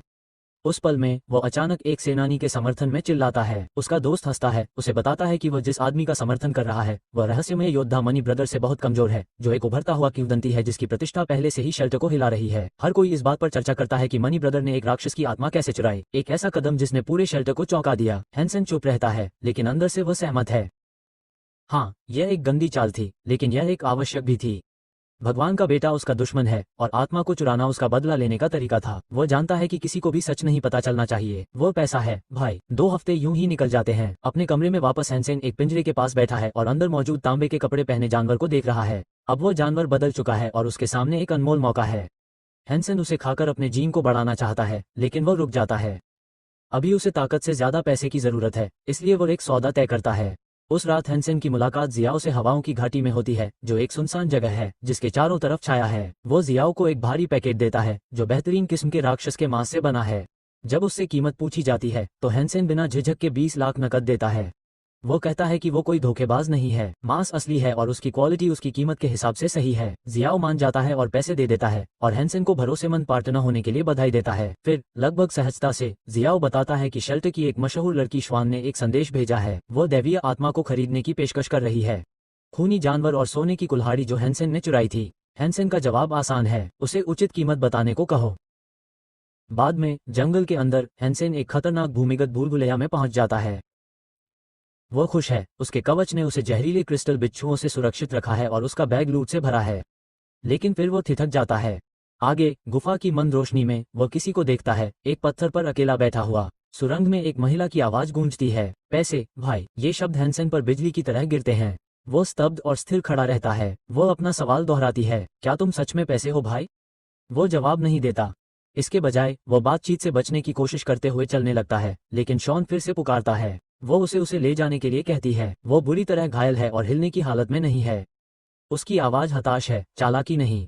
हैंसन मुड़ता है, संदेह करता है, क्या तुम चाहते हो कि मैं तुम्हें उठाऊं? वो सिर हिलाती है। उसके पैर में चोट बहुत गंभीर है और कोई और रास्ता नहीं है। हैंसेन एक गहरी सांस लेता है। वो खुद को शांत रहने के लिए कहता है। वो अभी भी अपना कवच पहने हुए है। वो उसे पहचान नहीं पाती है और इसके अलावा उसे चोट लगी है। वो किसी भी तरह से खतरा नहीं बन सकती है, लेकिन फिर भी वो सावधानी से पूछता है कि बिच्छू द्वारा काटे गए व्यक्ति अभी भी कैसे बोल सकता है। जवाब में शॉन उसे एक राक्षस की आत्मा के टूटे हुए अवशेष दिखाता है, ये समझाते हुए कि कैसे बिच्छू ने ठीक उसी समय हमला किया जब उसके भीतर ड्रैगन की शक्ति फीकी पड़ गई थी। हैंसेन करीब आता है, लेकिन श्वान तैयार है। वो एक खंजर निकालती है और उसे कुछ भी करने की कोशिश न करने की चेतावनी देती है। उसके हाथ में जो ब्लेड है वो जहरीले दिल वाली तितली की आत्मा से बना है और उसका कवच भी उसका सामना नहीं कर सकता। हैंसेन रुक जाता है, आश्चर्य से अपने हाथ उठाता है। मैंने इसके बारे में सोचा भी नहीं था, वो ईमानदारी से जवाब देता है। वो उसे चोट पहुंचाने के लिए यहाँ नहीं था, लेकिन अब चीजें और भी जटिल हो गई हैं। उद्धरण चिन्ह। हैंसेन श्वान को चोट पहुंचाने का इरादा नहीं रखता है। आखिर उसने ही तो उससे मदद मांगी थी। जब उसने वादा किया कि अगर वो उसे गुफा से सुरक्षित बाहर निकाल लेगा तो वो उसे दिल खोलकर पैसे देगी, तो हैंसेन ने ये कहकर टाल दिया कि उसे अभी पैसे की जरूरत नहीं है। लेकिन फिर उसे बिच्छू की याद आई जिसका उसने जिक्र किया था। वो वापस उसके पास जाता है। क्या बिच्छू मर गया है? शॉन हैरान होकर उसके अवशेषों की ओर इशारा करता है और सोचता है कि उसे इसकी परवाह क्यों है। जब वो उसके भारी बैग को मरे हुए बिच्छुओं से भरा देखती है तो उसे एहसास होता है, वो इतने जहरीले राक्षसों से बिना किसी खरोंच के कैसे बच गया। हैंसेन मुस्कुराता है। वो उसे बताता है कि भुगतान के रूप में वो म्यूटेंट की आत्मा लेगा और बिच्छू का शरीर भी रखेगा। जल्द ही वे फिर से जंगल से होकर गुजर रहे होते हैं। हैंसेन शॉ को अपनी पीठ पर उठाए अथाह गड्ढे के पास सावधानी से चलते हुए। जैसे ही वे आश्रय के पास पहुंचते हैं, वो उसे सामने के द्वार तक ले जाने के लिए कहती है, लेकिन हैंसेन मना कर देता है। अगर लोगों ने उन्हें साथ देख लिया तो उसकी पोल खुल सकती है। वो कहता है कि यह बहुत जोखिम भरा है। इस बीच श्वान ये सोचना बंद नहीं कर पा रही है कि उसने पहले कितनी सहजता से क्रिस्टल बिच्छू का मांस खाया था, जैसे कि यह एक सामान्य भोजन हो। उसके विचार से ही उसका पेट खराब हो जाता है। हैंसेन रुक जाता है। आश्रय करीब है, यहाँ से मदद के लिए पुकारो। वो अपना हाथ बढ़ाते हुए उससे कहता है, अब मुझे पैसे दो। एक शब्द भी कहे बिना शॉन म्यूटेंट आत्मा को उसकी ओर फेंक देता है। क्या तुम्हें संदेश मिला? वो उसे आसानी से पकड़ लेता है और फिर कहता है, सोने की कुल्हाड़ी और दिव्य रक्त पशु आत्मा की कीमत तुम्हें 2 मिलियन होगी। श्वान हैरान रह जाती है। वो तर्क देती है कि आश्रय के अंदर वे चीजें लगभग बेकार हैं, बाहर उनका मूल्य यहाँ लागू नहीं होता है। अधिकतम 1 मिलियन, यह उसकी अंतिम पेशकश है। हैंसेन मुड़ता है और जाने लगता है। ठीक है, मैं तुम्हें जियाओ के माध्यम से अगली मुलाकात का समय और स्थान बताऊंगा। श्वान उसकी पीठ पर गुस्से से नजर रखती है। उसके दिमाग में हैंसेन एक लालची अवसरवादी, एक केरागिन के अलावा कुछ नहीं है, जो हर स्थिति से हमेशा लाभ उठाता है। बाद में हैंसेन स्टील आर्मर शेल्टर में लौटता है, लेकिन उसे कुछ गड़बड़ महसूस होती है। भेष बदलने के बावजूद उसे बेचैनी महसूस होती है। ये कोहरे की तरह उस पर छाई रहती है। फिर सड़क पर उसे एक पुराना दोस्त दिखाई देता है, लेकिन वो तुरंत अपना सिर घुमा लेता है और उसे नोटिस नहीं करने का नाटक करता है। हैंसेन चुपचाप देखता रहता है। उसके पुराने दोस्त के चेहरे पर डर साफ झलकता है। वो अब हैंसेन से कोई लेना देना नहीं चाहता। कुछ देर बाद हैंसेन को अपने पीछे कदमों की आहट सुनाई देती है। एक जानी पहचानी आवाज उसका नाम पुकारती है। वो मुड़ता है। यह वही दोस्त है जो अब सीधे बोल रहा है, तुमने शुवान और ईश्वर के बेटे को गलत बताया, मुझे इससे कोई लेना देना नहीं है। दोस्त ठंडे स्वर में कहता है, अब से चलो ये दिखावा करते हैं कि हम कभी भाई नहीं थे, एक दूसरे को जानते तक नहीं थे। मैं एक नई जिंदगी शुरू कर रहा हूँ। हैंसेन चुपचाप सुनता है, फिर सिर हिलाता है। ठीक है, अब से हम अजनबी हैं। वो अपनी भावनाओं को काबू में रखते हुए चला जाता है, लेकिन अंदर ही अंदर वो खुद से सच स्वीकार करता है, वे कभी सच्चे दोस्त नहीं थे। अपने कमरे में वापस आकर हैंसेन अपने हॉल की ओर देखता है। डेस्क पर कीमती चीजें रखी हुई हैं और 2 ब्रीफकेस में नकदी भरी हुई है। वो नोटों का एक बंडल उठाता है और उसका दिल खुशी से झूम उठता है। आखिरकार वह खुद से कहता है, अब मेरा परिवार आखिरकार एक अच्छी जिंदगी जी सकता है। उस वीकेंड में हैंसेन अपनी माँ और बहन को शहर में घूमने ले जाता है, जो एक दुर्लभ अनुभव होता है। वो चाहता है कि वे एक चिंतामुक्त दिन बिताएं और अपने संघर्षों को भूल जाएं। वे एक शानदार पेस्ट्री शॉप के सामने रुकते हैं। क्या तुम हमेशा से नीलम आइसक्रीम नहीं खाना चाहती थी? वो मुस्कुराते हुए अपनी छोटी बहन से पूछता है। उसका चेहरा खिल उठता है। तुम अब तक के सबसे अच्छे भाई हो। हालांकि उनकी माँ हिचकिचाती है। वह हैंसेन को चेतावनी देती है कि यह जगह बहुत महंगी है और उसे इतनी मेहनत से कमाए गए पैसे बचाने चाहिए, लेकिन हैंसेन उसे प्यार से आश्वस्त करता है, चिंता मत करो माँ, अब जब मैं जीन म्यूटेशन से गुजर चुका हूँ तो मैं और भी मजबूत हो जाऊंगा और पहले से ज्यादा कमाऊंगा। तुम्हें फिर कभी चिंता करने की जरूरत नहीं होगी। उद्धरण चिन्ह। परिवार उस आलीशान दुकान के अंदर जाता है और सीढ़ियां चढ़कर दूसरी मंजिल पर जाता है, साथ में एक खास पल का आनंद लेने के लिए उत्साहित। लेकिन आधी सीढ़ियां चढ़ने के बाद एक कर्मचारी उनका रास्ता रोक लेता है। उसका चेहरा ठंडा है। वो आदमी दृढ़ता से कहता है, तुम वहां नहीं जा सकते। बस माहौल बदल जाता है। जैसे ही हैंसेन और उसका परिवार आलीशान पेस्ट्री शॉप की दूसरी मंजिल पर चढ़ने की कोशिश करते हैं, एक कर्मचारी उनके रास्ते में आ जाता है। वो पास में लगे बोर्ड की ओर इशारा करता है और दृढ़ता से कहता है, दूसरी मंजिल सिर्फ मशहूर लोगों और रईसों के लिए है। मतलब साफ है, ये जगह उनके जैसे लोगों के लिए नहीं है। उद्धरण चिन्ह। हैंसन हैरान रह जाता है। उसे लगता था कि पैसे होने का मतलब है कि वह जहां चाहे जा सकता है, लेकिन इस पल से उसे कड़वी सच्चाई का पता चलता है। सिर्फ दौलत ही काफी नहीं है, क्लास और स्टेटस अभी भी असली सीमाएं तय करते हैं। उसकी मां धीरे से अंदर आती है और उसे शांत करने की कोशिश करती है। ठीक है, वह कहती है,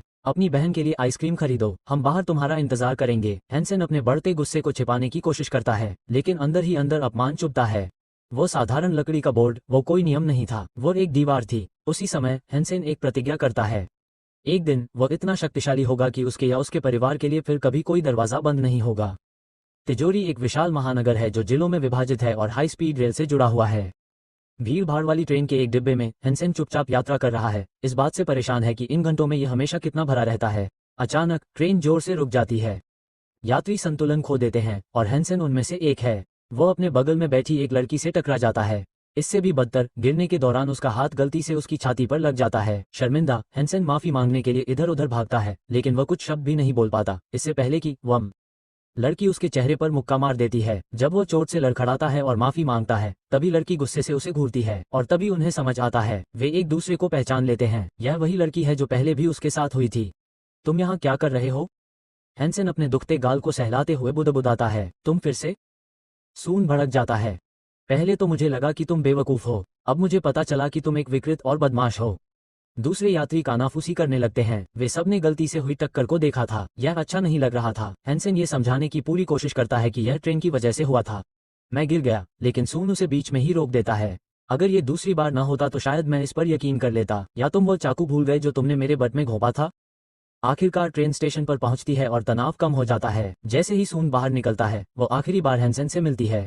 ये तुम्हें आखिरी चेतावनी है, अगर दोबारा ऐसा कुछ किया तो मैं खुद तुम्हें जेल में डाल दूंगी। जैसे ही वो प्लेटफॉर्म पर आती है, एक मिलिट्री ऑनर गार्ड उसका स्वागत करता है। सैनिक उसे सलाम करते हैं और उसे मालकिन कहते हैं, जिससे पता चलता है कि वह स्थानीय गैरिसन की कमांडर है। हैंसन की आंखें फटी की फटी रह जाती हैं। यहाँ की कमान उसी के पास है। उसे डर लगता है कि अब उसके लोग उसकी हर हरकत पर नजर रख सकते हैं। एक गलती और उसकी पहचान उजागर हो सकती है। दृढ़ निश्चयी हैंसन एक और फैसला लेता है, अब से हर कीमत पर जल्दी से दूर रहना। लेकिन उसकी सोच का सिलसिला तब टूट जाता है जब पीछे से एक कर्कश आवाज आती है, अरे बेवकूफ, यहाँ आओ। हैंसन मुड़ता है और देखता है कि एक आदमी सीधे उसकी तरफ देख रहा है। वह आदमी हैंसन का कॉलर पकड़ता है और उसे आगे खींचता है। मैं बहाने नहीं बना रहा था, तुम हमारे साथ आ रहे हो। विरोध करने से पहले ही हैंसन खुद को पहाड़ी जंगलों की ओर तेजी से बढ़ रहे आदमियों के एक समूह में पाता है। ये शिकारी एक उद्देश्य के साथ आगे बढ़ रहे हैं। उनकी बातचीत में राक्षसों को पकड़ने की सफल घटनाओं के बारे में बातें होती हैं। हैंसन कई दिनों से उनके साथ है। हालांकि उन्होंने कई राक्षसों को पकड़ लिया है, लेकिन उन्हें अभी तक कोई उच्च श्रेणी का म्यूटेंट नहीं मिला है, जिससे टीम थोड़ी निराश हो जाती है। आखिरकार टीम एक ऊंची चट्टान पर पहुंचती है, जहां वे एक बड़ी और भयावह गुफा के सामने रुकते हैं। उनमें से एक व्यक्ति दिव्यपुत्र के दाहिने हाथ चिनवान की ओर मुड़ता है और बताता है कि यह जगह है। चिनवान अपनी तीखी आवाज में सिर हिलाता है। वो कई शिकारियों को टोह लेने के लिए इशारा करते हुए आदेश देता है। कोई भी बहस नहीं करता। तभी उसकी नजर पास में खड़े हैंसन पर पड़ती है। चिनवान मुस्कुराते हुए हैंसन के कंधे पर हाथ रखता है। वो उपहास करता है कि इसे खराब मत करो। हैंसन अपना जबड़ा भींच लेता है। उसे पता है कि क्या हो रहा है। वे उसे तोप के चारे के तौर पर इस्तेमाल कर रहे हैं, एक ऐसा शरीर जिसे उस गुफा में छिपे किसी भी खतरे से निपटने के लिए इस्तेमाल किया जा सकता है। वो अंधेरे प्रवेश द्वार को देखता है और महसूस करता है कि अगर उसे बचना है तो उसे सबसे ज्यादा चालाकी से काम लेना होगा। जैसे जैसे टोही टीम अंधेरे में और अंदर जाती है, गुफा की दीवारों पर मशालें टिमटिमाती हैं। माहौल में तनाव छाया रहता है। कुछ अनुभवी शिकारी बड़बड़ाने लगते हैं, वे बहुत दूर चले गए हैं और गुफा का सन्नाटा अस्वाभाविक लगता है। उनमें से एक ने अपनी गति धीमी करने का सुझाव दिया, लेकिन उनकी चेतावनी का जवाब ऊर्जा चाबुक की तेज आवाज से दिया गया। दिव्यपुत्र के अनुचर का आदमी उनकी बातचीत से चिढ़कर पीछे रह गए लोगों पर चिल्लाता है और कहता है, बस बातें करना बंद करो, तुम्हें पहले ही पैसे मिल चुके हैं, जल्दी चलो। उद्धरण चिन्ह। समूह आगे बढ़ता है। हर कदम के साथ उनका डर बढ़ता जाता है जब तक कि रास्ता एक विशाल कक्ष में नहीं खुल जाता। उनके सामने एक विशाल भूमिगत झील है, जिसकी सतह बिल्कुल स्थिर है, कांच की तरह चिकनी है। भाड़े के सैनिक रुक जाते हैं, जगह की भयानक सुंदरता देखकर दंग रह जाते हैं। उनमें से एक आगे बढ़ता है। सड़क यहीं समाप्त होती है महोदय, पानी के अलावा कुछ नहीं है। बिना किसी हिचकिचाहट के दिव्य सूर्य अधीनस्थ अपना हाथ उठाता है और हवा में कई चमकते कैप्सूल प्रकट होते हैं, जो तुरंत इन्फ्लेटेबल नावों में बदल जाते हैं। शिकारी विस्मय से देखते हैं। अधिकांश ने ऐसी तकनीक कभी देखी भी नहीं थी। पार जाओ, वह आदेश देता है। हैंसन चुपचाप देखता है, ये देखते हुए कि ये लोग कितने तैयार हैं। वे जानते थे कि उन्हें क्या ढूंढना है। यह कोई अंधाधुंध खोज नहीं थी। भाड़े के सैनिक नावों पर चढ़ते हैं, जो धीरे धीरे काले पानी में सरकने लगती हैं। लेकिन हैंसन को कुछ परेशान करने वाली बात नजर आती है। दिव्य सूर्य पुरुष नाव पर नहीं चढ़ रहे हैं, केवल भाड़े के सैनिकों को ही पार भेजा जा रहा है। हैंसन के शरीर में ठंडक दौड़ जाती है। कुछ गड़बड़ है। फिर एक छपका, फिर एक और फिर एक गगनभेदी गर्जना पूरे कक्ष को चीरती है। झील के नीचे से एक विशालकाय जानवर ऊपर उठता है, एक विशालकाय भयानक राक्षस। हेंसेन की सांस रुक जाती है। वो प्राणी गहराई से पूरी तरह बाहर आता है। उसके तराजू ऑब्सीडियन की तरह काले हैं, उसकी आंखें नारकीय लाल आग से जल रही हैं। वो एक काला ड्रैगन है, एक दुर्लभ दिव्य रक्त वाला जानवर। एक राक्षसी गर्जना के साथ ड्रैगन एक हिंसक लहर में नावों को चकनाचूर कर देता है। भाड़े के सैनिक चिल्लाते हैं, ठंडे पानी में फेंक दिए जाते हैं। लोग मदद के लिए पुकार रहे थे और किनारे की ओर भाग रहे थे। जमीन पर दिव्य पुत्र के दूसरे नंबर के कमांडर चिनसुवान मुस्कुरा रहे थे। उन्होंने कहा कि आखिरकार दिव्य रक्त राक्षस ने खुद को दिखा दिया। फिर ड्रैगन हमला करता है। वो आगे बढ़ता है और अपने जबड़े से एक भाड़े के सैनिक को आधा काट देता है। चारों तरफ अफरा तफरी मच जाती है। हेंसेन को समझ में आ जाता है कि असल में क्या हो रहा है। यह कोई टोही मिशन नहीं था, ये सिर्फ एक चारा था। चिनसुवान ने फिर से अपनी ऊर्जा का इस्तेमाल किया और भाड़े के सैनिकों को डटे रहने के लिए कहा। उन्होंने कहा, तुम्हें पैसे दिए गए हैं, अपना काम पूरा करो, नहीं तो मैं तुम्हें मार डालूंगा। उद्धरण चिन्ह। उसे इस बात से कोई फर्क नहीं पड़ता कि कौन मरता है। दिव्य पुत्र लंबे समय से इस जानवर का शिकार कर रहा था और उसे पाने के लिए वह दर्जनों लोगों की जान लेने को तैयार था। भाड़े के सैनिकों के बीच डर की कानाफूसी फैल जाती है। डर के बावजूद कुछ लोग जोखिम उठाने का फैसला करते हैं। उन्हें उम्मीद है कि उनकी संख्या ज्यादा होने की वजह से वे ड्रैगन को हरा सकते हैं। हालांकि हेंसेन को सच्चाई पता चल जाती है। उन्हें समय देने के लिए जानवर को खिलाया जा रहा है। अचानक ड्रैगन सतह के नीचे गायब हो जाता है। अब मौका है। कोई चिल्लाता है। हताशा शुरू हो जाती है। भाड़े के सैनिक झील के पार भाग रहे हैं, प्रार्थना कर रहे हैं कि वे दूसरी तरफ पहुंच जाएं। हेंसेन अपने दांत पीसता है। वो यहाँ नहीं मर रहा है, चिनसुवान के लिए नहीं, किसी के लिए नहीं। जैसे ही विशाल छाया फिर से पानी के नीचे जाती है, वो अपनी छिपी हुई पहचान को सक्रिय करता है। एक पल में वो अपने युद्ध कवच पहनता है, अराजकता का उपयोग करके मुख्य समूह से बिना देखे भाग जाता है। वो किसी भी हालत में बच जाएगा। तभी धमाका, ड्रैगन फिर से पानी को तोड़ता है, एक और नाव को टुकड़े टुकड़े कर देता है। शव हवा में उड़ जाते हैं और झील की सतह पर खून फैल जाता है। पार करने वाले 40 में से केवल 7 बच पाते हैं। एक घबराया हुआ शिकारी चिनसुवान को सूचना देता है, जानवर का पेट भर गया होगा, अब वो सुरक्षित है। संतुष्ट होकर चिनसुवान अपने आदमियों को आगे बढ़ने का इशारा करता है। उसे विश्वास है कि ड्रैगन फिर से हमला नहीं करेगा। दिव्य पुत्र के साथ ही बची हुई नावों पर सवार होकर बिना किसी घटना के पार चले जाते हैं। उनकी योजना काम कर गई। राक्षस को भोजन मिल चुका था, फिलहाल खतरा टल गया था। लेकिन हेंसेन, जो छाया में बैठकर देख रहा था, एक बात पक्की जानता था, वो इस विश्वासघात को कभी नहीं भूलेगा। दल गुफा में और अंदर जाता है। उनके रास्ते में टिमटिमाती मशालें हैं। हर कदम सावधानी से रखा जाता है, हर सांस सस्पेंस में रोकी जाती है। फिर एक संकरी दरार के पीछे छिपे हुए दल को कुछ असाधारण मिलता है। छाया में सावधानी से रखे गए 2 विशाल अंडे। चिनसुवान के चेहरे पर कुछ अंधेरा और विचित्र भाव आ जाता है, जैसे कोई दानव अपने शिकार का स्वाद ले रहा हो। दिव्य रक्त प्राणी के अंडों को देखते हुए उसकी आंखें लालच से चमक उठती हैं। उसे लगता है कि इनसे वह अपने जीन की संख्या और अपनी शक्ति बढ़ा सकता है। उन्हें ले लो। वो 2 भाड़े के सैनिकों पर चिल्लाता है। भाड़े के सैनिक बिना सवाल किए उसकी बात मान लेते हैं। जैसे ही वे अंडे उठाते हैं, वे भारी वजन देखकर चौंक जाते हैं। लेकिन इससे पहले कि वे इसे समझ पाते, एक गगनभेदी गर्जना होती है। एक बड़ा काला अजगर प्रकट होता है। उसके जबड़े खुले होते हैं और वह एक भयानक चीख निकालता है, जिससे गुफा की दीवारें हिल जाती हैं। भाड़े के सैनिक राक्षस के सामने असहाय होकर कीमती अंडों को पकड़कर खड़े हो जाते हैं। चिनसुवान हताश होकर उन्हें बेकार कहता है। वह अपनी तलवार निकालता है और अपने आदमियों को चिल्लाकर कहता है कि वे राक्षस का ध्यान भटकाएं, जबकि वह खुद अंडे इकट्ठा करता है। शिकारी और भाड़े के सैनिक एक साथ मिलकर अजगर के गुस्से को शांत करने की पूरी कोशिश करते हैं। इस अफरा तफरी के बीच चिनसुवान भाड़े के सैनिकों के पास पहुंचता है और उनके हाथों से अंडे छीन लेता है। जैसे जैसे अजगर का कहर बढ़ता जाता है, चिनसुवान अंडे को अपनी छाती से लगाकर तेजी से पीछे हट जाता है। आखिरकार उसे लगता है कि वे मेरे हैं।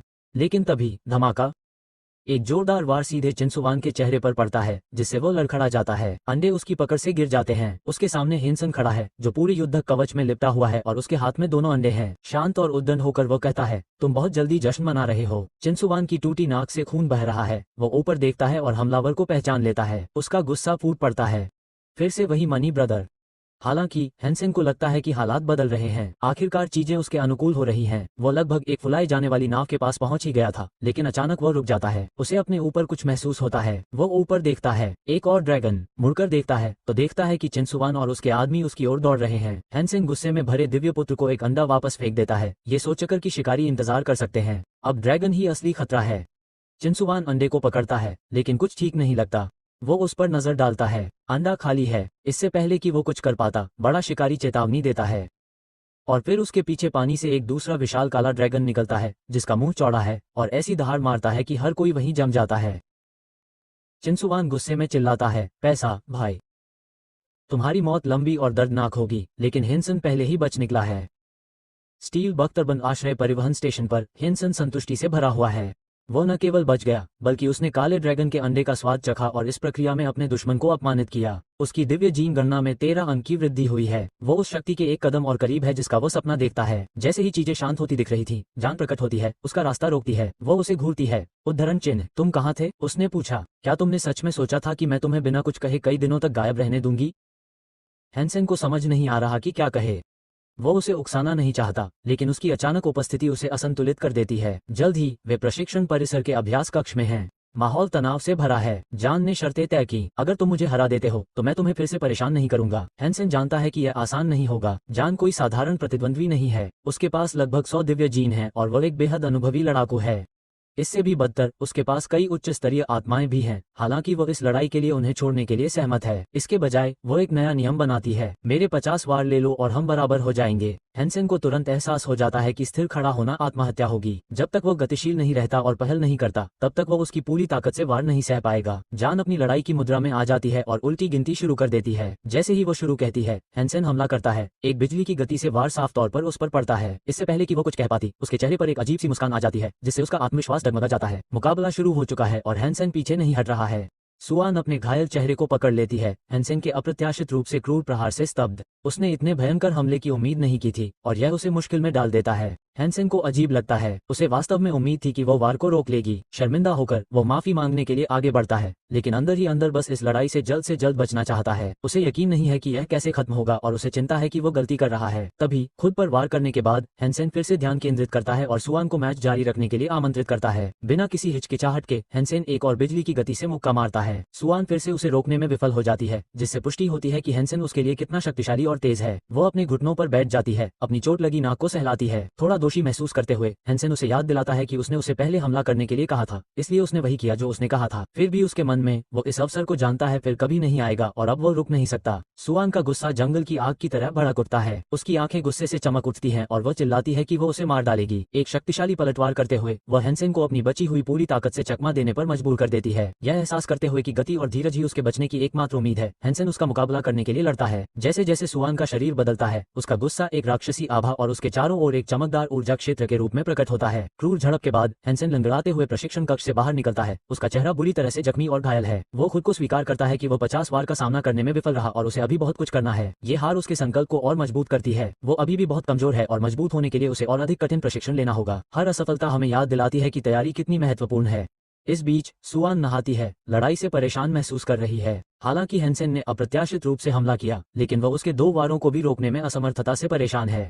उत्सुक और चिंतित होकर वह अपने कमरे में लड़ाई का वीडियो देखती है। ध्यान से देखने पर वह हैंसेन के शक्तिशाली मुक्कों को पहचानती है, लेकिन ये भी नोट करती है कि उसके मूव्स कुछ हद तक फॉर्मूलाबद्ध हैं, जिसका वह मानती है कि अगली बार इसका फायदा उठाया जा सकता है। वो उसकी विस्फोटक ताकत और निर्णायकता से चकित है, ये सोचकर कि वह कितना गंभीर खतरा बन सकता है। सुइन को संदेह है कि हैंसेन एक पेशेवर हत्यारे की तरह व्यवहार करता है, जो एक निर्णायक प्रहार करने पर ध्यान केंद्रित करता है, और आश्चर्य करता है कि क्या उसके कौशल जन्मजात हैं या प्रशिक्षित हैं। इसके बावजूद वो उसे माफ करने के लिए बहुत ही घृणित पाती है। दूसरी ओर एक बूढ़ा आदमी एक कुर्सी पर आराम कर रहा है, जो शुरुआती, मध्यवर्ती और उन्नत प्रशिक्षण पाठ्यक्रमों के बारे में बता रहा है, जिसमें वू, हथियार और कठिन शैलियां शामिल हैं।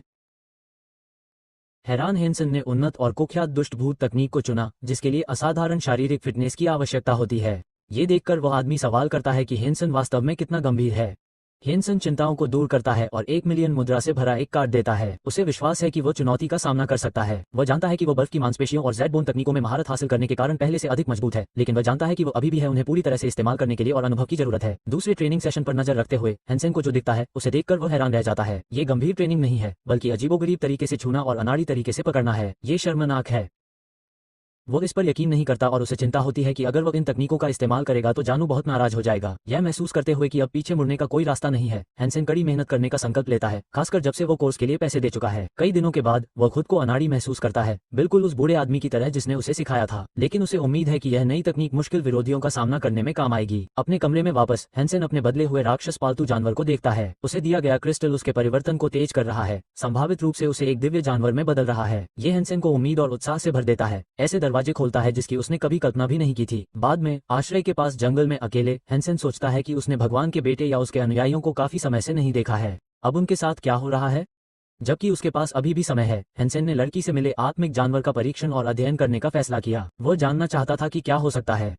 अचानक उसके हाथ पर ऊर्जा क्षेत्र से एक छोटा प्यारा बिल्ली का बच्चा प्रकट होता है। हैंसन हैरान हुए बिना नहीं रह सकता। उसे उम्मीद थी कि यह एक क्रूर या जंगली आत्मिक जानवर होगा, न कि एक प्यारी सी बिल्ली। वो सोचता है कि क्या लड़की इस कमजोर साथी के साथ उसका मजाक उड़ा रही है। बिल्ली के बच्चे को पकड़कर वो सोचता है कि युद्ध में ऐसे नाजुक प्राणी का क्या उपयोग हो सकता है। फिर भी हैंसन अपना हाथ बढ़ाता है और 3 आंखों वाली म्यूटेंट बिल्ली को पास में खड़े बड़े राक्षस पर हमला करने का आदेश देता है। विशाल जानवर चढ़ना बंद कर देता है और बिल्ली के बच्चे को आते हुए देखता है। बिल्ली गुर्राती है और राक्षस पर झपटती है, लेकिन वह तेजी से लात मारकर हैंसन के पैरों पर गिर जाती है। हैंसन आत्मा की कमजोरी देखकर हैरान और निराश हो जाता है। असली लड़ाई में बिल्ली का बच्चा आसानी से मारा जा सकता था। छोटी बिल्ली हैंसन के पैरों के पास बैठ जाती है और दयनीय रूप से म्याऊं करती है। हैंसन को एहसास होता है कि इतने असहाय साथी के साथ वो कभी भी एक शक्तिशाली शिकारी नहीं बन सकता है। जल्द ही उसे शक हुआ कि लड़की ने उसे धोखा दिया है और उसे दिखावे के लिए एक आत्मा दी है। यह मानते हुए कि इस घरेलू आत्मा से युद्ध में कोई खास फायदा नहीं होगा, हैंसन अपना खंजर निकालता है और खुद राक्षस पर हमला करता है। बाद में हैंसन आग से मांस का एक बड़ा टुकड़ा उठाता है और बिल्ली के बच्चे को एक छोटा सा हिस्सा देता है। बिल्ली उस टुकड़े को देखकर उत्सुकता से लार टपकाती है, जिससे हैंसन हैरान हो जाता है। सामान्य आत्माओं के विपरीत जो ठीक होने के लिए शून्य में लौट जाती है, यह असली भोजन खाती है और उसकी भूख हैंसन से भी ज्यादा है। युद्ध में बिल्ली के बच्चे की बेकारता के बावजूद हैंसन को उसकी संगति अच्छी लगती है और इससे उसे थोड़ी राहत मिलती है। अचानक एक जोरदार चीख हवा में गूंजती है, जिससे हैंसन का ध्यान बिल्ली के बच्चे से हट जाता है। पास की झाड़ियों से एक जवान आदमी हैंसन की ओर दौड़ता हुआ आता है और मदद के लिए चिल्लाता है। कुछ सेकंड बाद हवा में पैरों के जोर से पैर पटकने की आवाजें गूंजती हैं और धूल के बादल उठते हैं, जब हैंसन को पता चलता है कि जवान आदमी का पीछा विशाल राक्षसों का एक झुंड कर रहा है। घबराया हुआ अजनबी हैंसन से मदद की भीख मांगता है और उसे पैसे देने का वादा करता है। बहुत सुंदर, उसकी आवाज में हताशा उसकी जीवित रहने की तीव्र इच्छा को दर्शाती है। बिना किसी हिचकिचाहट के हैंसन उछलकर भागने लगता है। वो अजनबी को चेतावनी देता है कि झुंड उन्हें आसानी से रौंद सकता है और अगर उन्हें जल्दी से आश्रय नहीं मिला तो कोई भी पैसा मायने नहीं रखेगा। हैंसन एक खड़ी चट्टान की ओर दौड़ता है, एक मजबूत बेल को पकड़कर पठार पर चढ़ता है, जो एक संभावित सुरक्षित आश्रय था। अजनबी उसके पीछे पीछे आता है, मदद के लिए चिल्लाता है और ऊपर उठाने की विनती करता है। हैंसन ने हाथ बढ़ाया और उससे कहा कि राक्षसों के उसे पकड़ने से पहले जल्दी करो। अजनबी ने हैंसन का हाथ कसकर पकड़ लिया और वे दोनों एक छोटी सी चट्टान पर सुरक्षित रूप से चढ़ गए। हैंसन ने बताया कि राक्षसों के आगे बढ़ने तक उन्हें वहीं रुकना होगा। अजनबी एक सिगरेट जलाता है और अपनी कहानी सुनाना शुरू करता है। वो लंबे समय से यात्रा कर रहा था और अपने साथ ले जा रहे जानवरों की आत्माओं को खो चुका था। भूख से व्याकुल वह राक्षसों के एक बड़े झुंड से टकरा गया, जो उसके लिए एक दुस्वप्न बन गया। हैंसन ने देखा कि सिगरेट महंगी है, जिससे अजनबी को संकेत मिला कि वो गरीब नहीं है। बचाव के लिए आभारी अजनबी ने उसे बताया। अजनबी हैंसन का नाम पूछता है और ग्लोरी शेल्टर के बारे में पूछताछ करता है, उपयोगी जानकारी पाने की उम्मीद में। हैंसन उसे 2 दिन दूर एक स्टील आर्मर वॉल्ट के बारे में बताता है, लेकिन स्वीकार करता है कि उसने ग्लोरी शेल्टर के बारे में कभी नहीं सुना है। खो जाने से निराश और क्रोधित अजनबी अपनी बदकिस्मती को कोसता है। वो नीचे राक्षसों के झुंड को देखता है और हैंसन को चिंता न करने का आश्वासन देता है और भागने पर एक बड़ा इनाम देने का वादा करता है। अजनबी पूछता है कि क्या हैंसन के पास पानी या भोजन है, ये बताते हुए कि उसने कई दिनों से कुछ नहीं खाया है। हैंसन एक गिलास पानी और सूखे राक्षस के मांस का एक टुकड़ा देता है, लेकिन अजनबी को बताता है कि उसे इसके लिए $10,000 खर्च करने होंगे। क्रोधित होकर अजनबी इसे डकैती कहता है और संदेह करता है कि वे साथ रहेंगे। हैंसन कंधे उचकाता है और कहता है कि अगर उसे शर्तें पसंद नहीं है तो वह कहीं और खा सकता है। आखिरकार अजनबी शांत हो जाता है और एक सौदा प्रस्तावित करता है। वो भोजन और पानी उधार लेगा और सुरक्षित स्थान पर पहुंचने पर 3 गुना राशि चुकाने का वादा करता है।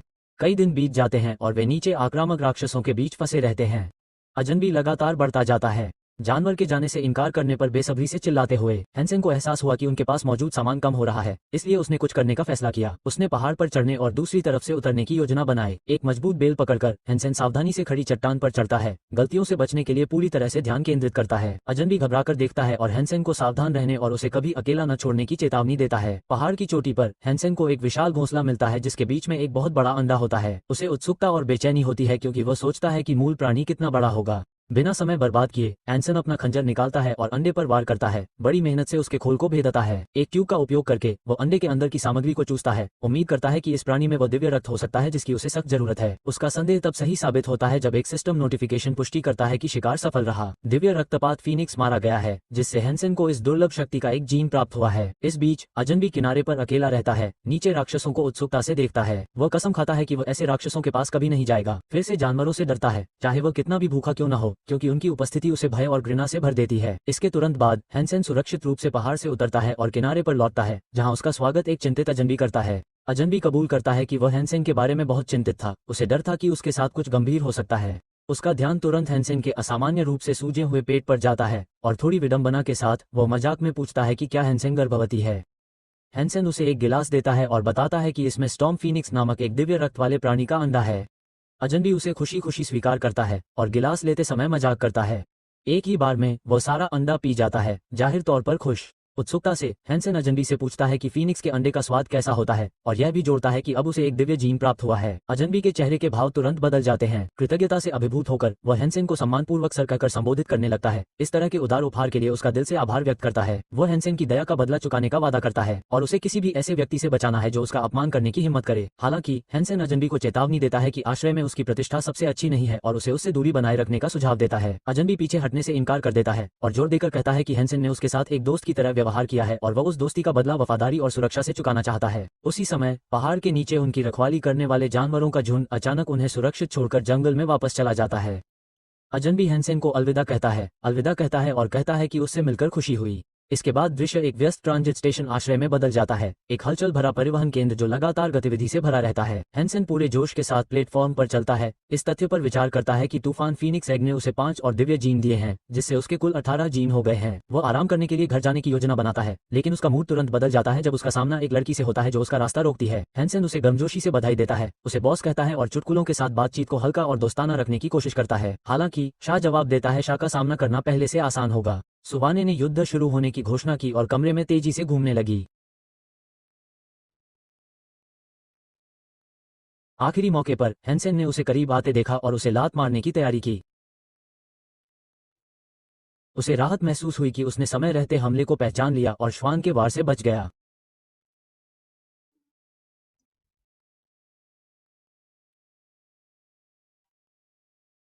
हैंसेन की तकनीक का अच्छी तरह से अध्ययन करने के बाद सुवाने को एहसास हुआ कि वह अचानक से हमला करने में सक्षम है।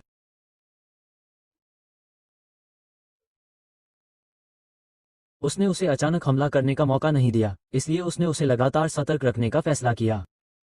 शुवान की तेज हरकतों के बावजूद हैंसेन उसके अगले वार का अनुमान लगाने में कामयाब हो जाता है। एक तेज प्रतिक्रिया के साथ वह उसके हमले को दरकिनार कर देता है और उसके पैर को पकड़ लेता है, जिससे उसकी गति प्रभावी रूप से रुक जाती है। एक तरल गति में वो एक शक्तिशाली थ्रो करता है, जिससे वो जमीन पर पटक जाती है।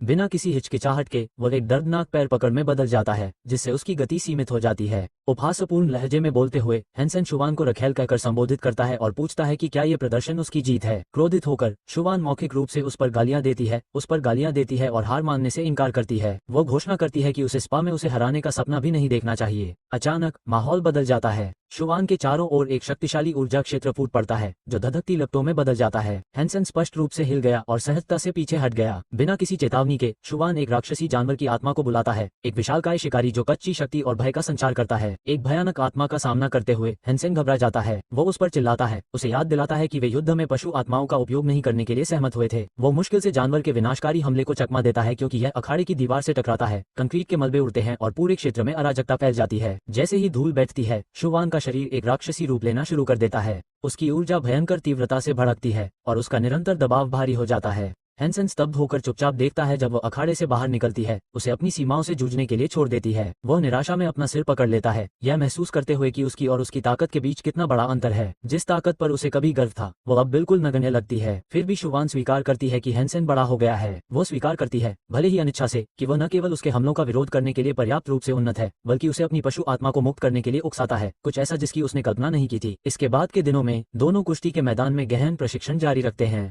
शुवान अभी भी गुस्से में है, हैंसेन पर मूर्ख बनने का आरोप लगाती है और उसे उसके कथित धोखे के लिए सबक सिखाने का संकल्प लेती है। हैंसेन को एहसास होता है कि वह जानबूझकर उसे उकसाने की कोशिश कर रही है, इसलिए वह शांत रहता है। वह इस जारी चुनौती को अपने कौशल को निखारने के अवसर के रूप में देखता है और खुद को भाग्यशाली मानता है कि उसे कुश्ती के लिए ऐसी दुर्जेय महिला साथी मिली है। हालांकि वो अभी भी उसके कठोर व्यवहार और कोमलता की पूरी कमी से परेशान है। तभी एक अप्रत्याशित आवाज उसका नाम पुकारती है। हैंसेन मुड़ता है तो एक लड़की को आत्मविश्वास से घोषणा करते हुए देखता है कि उसने अपनी दीक्षा पूरी कर ली है और अब वो आश्रय से जा सकती है। वो तुरंत उसे प्राथमिक विद्यालय की पूर्व सहपाठी के रूप में पहचान लेता है।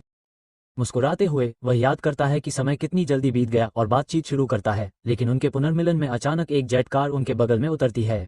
एक सख्त आदमी बाहर निकलता है, स्पष्ट रूप से चिढ़ा हुआ। वो लड़की को फिर से होम टेलीपोर्ट का उपयोग न करने के लिए डांटता है, जिससे वो उसे खोजने के लिए आने को मजबूर हो जाता है। वो उसे इस तरह की यात्रा के खतरों के बारे में आगाह करता है, यह उल्लेख करते हुए कि ट्रांसफर स्टेशन रागा मफिन से भरे हुए हैं और उसे और अधिक सतर्क रहने का आग्रह करते हैं। लड़की स्थिति को शांत करने की कोशिश करती है, ये बताते हुए कि वह बस एक पुराने दोस्त से मिलने जा रही थी, लेकिन वह आदमी अहंकारी होकर हैंसेन को तिरस्कारपूर्ण नजर से देखता है। हैंसेन विनम्रता से अपना परिचय देता है और हाथ बढ़ाता है, लेकिन वह ठंडे तरीके से अस्वीकार कर देता है। वह आदमी हैंसेन को लड़की का दोस्त बनने के लायक नहीं बताता है और उसे दूर रहने की चेतावनी देता है। अगर वो ऐसा नहीं करता है तो परिणाम भुगतने की धमकी देता है। उस आदमी की बदतमीजी से बहुत अपमानित होकर हैंसन पूछता है कि क्या वह जानता भी है कि वो किससे बात कर रहा है।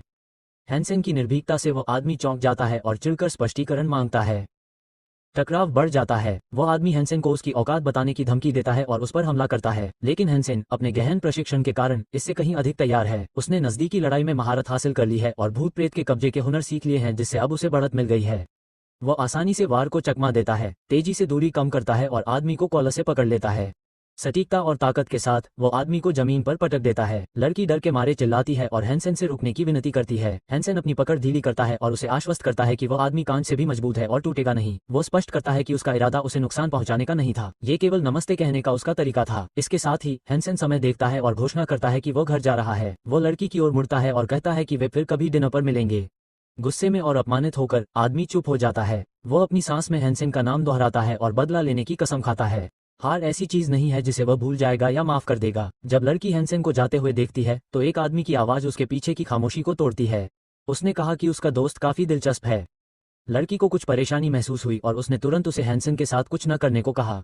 वह आदमी बस मुस्कुराया, उसके चेहरे पर एक चालाकी भरी मुस्कान थी। उसने सुझाव दिया कि उसे अपने नए परिचित को कभी डिनर पर बुलाना चाहिए। आखिरकार उसके शब्दों में हैंसन ने उसे एक उदार उपहार दिया था और उसका बदला चुकाना ही शिष्टाचार था। हालांकि वो इस विचार से सहमत थी, लेकिन लड़की इस एहसास को नहीं मिटा सकी कि उस आदमी के मन में कुछ और ही भयावह है। इस बीच हैंसन अपने कमरे में वापस आ गया। अपने कंप्यूटर के सामने बैठा हुआ था। वह गहरी सोच में था, ये सोचकर कि वो हाल ही में पहाड़ों में जानवरों का शिकार नहीं कर पाया था। कोई विकल्प खोजने के लिए दृढ़ संकल्पित, उसने किसी भी संभावित अवसर के लिए एक मंच की खोज की। जल्द ही एक प्रस्ताव उसकी नजर में आ गया। कोई व्यक्ति उत्परिवर्ती जानवरों की आत्माओं, मांस और रक्त के लिए एक बड़ी कीमत चुकाने को तैयार था, लेकिन हैंसन जानता था कि ऐसी सामग्री कितनी दुर्लभ हो गई है। उस अनुरोध को पूरा करना आसान नहीं होगा। फिर एक और विज्ञापन सामने आया। एक निजी ग्राहक एस्कॉर्ट्स को काम पर रख रहा था और उसे भरपूर वेतन दे रहा था। शर्त बस इतनी थी कि अकेले 10 आदिम प्राणियों को मारना होगा। यह एक चुनौती थी, लेकिन हैंसन को विश्वास था कि वह इसे पूरा कर सकता है। उसने प्रस्ताव स्वीकार करने का फैसला किया, लेकिन इसके लिए उसे पहले एक विश्वसनीय हथियार की जरूरत थी। उसका पुराना कांस्य अर्धचंद्राकार भाला पिछली लड़ाई में टूट गया था, इसलिए उसने एक नया हथियार ढूंढना शुरू किया। तभी उसे वह मिल गया, एक ब्लैक नाइट सीरीज का डुअल एलॉय धनुष, जिसमें डेमन एज सीरीज के तीर थे। इस संयोजन में असाधारण मारक क्षमता थी। बाजार में इसकी कीमत कम से कम 7 मिलियन क्रेडिट होगी। हैरानी की बात है कि यह सूची कुछ समय से उपलब्ध नहीं थी और इसे कोई खरीदार नहीं मिला था। हैंसन ने विशेषताओं का अध्ययन किया। धनुष की अधिकतम मारक क्षमता 800 मीटर थी और ये 300 मीटर दूर से कवच को भेद सकता था। हालांकि इसमें एक समस्या थी। एसोसिएशन के नियमों के अनुसार इस हथियार का उपयोग केवल वे ही कर सकते थे जिनके पास 7 से अधिक पावर पॉइंट हों। हैंसन को यकीन नहीं था कि वह इसके लिए योग्य है, लेकिन उसे उम्मीद थी कि उसका प्रशिक्षण, खासकर आइस मसल और जेड बोन तकनीक, इस सीमा को पूरा करने के लिए काफी होगा। उसके पास केवल 1 मिलियन क्रेडिट बचे थे, लेकिन फिर भी उसने एक प्रस्ताव रखा। घंटों बीत गए लेकिन कोई जवाब नहीं मिला। हैंसन को शक होने लगा कि लिस्टिंग पुरानी है या फिर विक्रेता को उसका ऑफर पसंद नहीं आया। लेकिन फिर उसे हैरानी हुई जब एक नोटिफिकेशन आया कि विक्रेता ने ऑफर स्वीकार कर लिया है। हैंसन बहुत खुश हुआ और उसे एहसास हुआ कि उसने एक अविश्वसनीय डील पक्की कर ली है। अगले दिन एक ट्रांसपोर्ट कंपनी का कर्मचारी डिलीवरी लेकर उसके कमरे में आया। हैंसन ने डॉक्यूमेंट्स पर साइन किए और जैसे ही कर्मचारी गया, उसने अपने नए हथियार को देखने के लिए बॉक्स खोला। उसने धनुष की डोरी को पीछे खींचा और उसकी ताकत को महसूस किया। उसके दिमाग में एक विचार कौर था, ये हथियार उसे दैवीय रक्त वाले प्राणियों से नजदीकी लड़ाई से बचने में मदद करेगा। उसे याद आया कि वह पहले भी 2 बार ईश्वर के पुत्र से प्रार्थना चुरा चुका है। यह विचार उसे संतुष्टि से भर गया और उसने फिर से ऐसा करने की कसम खाई। जब वह तय जगह पर पहुंचा तो वहां जमा भीड़ को देखकर हैरान रह गया। तभी एक अजनबी ने सीधे उसकी तरफ इशारा किया और चिल्लाया कि वह हैंसन को पहचानता है। वो आदमी हंसा और उसे गधा कहा। हैंसन की पीठ पर लटके धनुष का मजाक उड़ाया, जो उसे बिल्कुल सही लगा। भीड़ में हैंसन को एक पुराना परिचित दिखाई दिया जो उसे न जानने का नाटक कर रहा था। लोगों ने उसका मजाक उड़ाया और पूछा कि क्या वह सचमुच बॉडीगार्ड के तौर पर काम करने आया है। पहले आदमी ने मजाक जारी रखा और उस शर्मनाक घटना को याद किया जब हैंसन ने गलती से जान नाम के एक आदमी के नितंब में चाकू घोंप दिया था। हंसी के बावजूद हैंसन ने अपना धैर्य बनाए रखा। उसने उनसे कहा कि अगर उन्हें नहीं लगता कि वह उनकी रक्षा करने के लायक है तो वह चला जाएगा। लेकिन जो आदमी पहले मजाक कर रहा था वह अचानक गंभीर हो गया। उसने कहा, ऐसा बिल्कुल नहीं है। फिर आदेशात्मक लहजे में उसने हैंसन को रुकने का आदेश दिया। वो उसका निजी बॉडीगार्ड होगा। आसपास मौजूद लोग उसके फैसले से हैरान थे। उन्होंने उस युवक से पूछा कि क्या वह आश्वस्त है और क्या यह एक समझदारी भरा कदम है।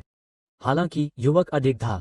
उसने हैंसन को एक रोजगार अनुबंध दिया और उसे उस पर हस्ताक्षर करने को कहा। एक गार्ड, जो स्पष्ट रूप से नाराज था, ने अपनी असहमति जताई। उसने कहा कि हैंसन बस भाग्यशाली है और उसे चेतावनी दी कि वो उनके नियोक्ता को निराश न करे। इसके तुरंत बाद ग्रुप शेल्टर के पास के जंगल से होकर आगे बढ़ने लगा। जैसे ही वे सावधानी से आगे बढ़े, किसी ने आगे घनी झाड़ियों की ओर इशारा किया। उसने दावा किया कि उसने झाड़ियों में छिपे एक आदिम प्राणी को देखा है। माहौल में तनाव बढ़ गया। मिशन अभी शुरू ही हुआ था।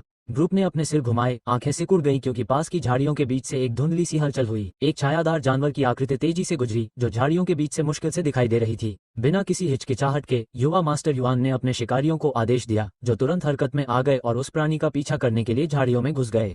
वरिष्ठ शिकारी ने उनके पीछे चिल्लाते हुए कहा कि युवा मास्टर की सुरक्षा को सबसे पहले ध्यान में रखना है। एक छोटी पहाड़ी पर अपनी ऊंची जगह से हेनसन ने शांति से एक तीर तैयार किया। अपने तरकश से तीर निकालकर उसने निशाना साधा और अभ्यास के साथ सटीकता से छोड़ा। तीर हवा को चीरता हुआ निकल गया, लेकिन जानवर के आखिरी ठिकाने के पास एक पेड़ के तने पर जा लगा। हेनसन ने देखा कि उसकी स्पिरिट ऑफ डेस्टिनी के तीर उतने ही ताकतवर थे जितने की उम्मीद थी, लेकिन उसे बेहतर नियंत्रण के लिए धनुष के भार को समायोजित करने की जरूरत थी। हमेशा आलोचनात्मक रहने वाला वरिष्ठ शिकारी मुस्कुराया। उसने हेनसन के तीर का मजाक उड़ाते हुए कहा कि अगर वो 20 मीटर दूर से निशाना नहीं लगा सकता तो उसे खुद को युवा मास्टर युआन का अंगरक्षक कहने का कोई अधिकार नहीं है। हेनसन ने बिना किसी चिंता के शांत होकर जवाब दिया। उसका इरादा जानवर को मारने का नहीं था, वो बस तीर का संतुलन जांच रहा था।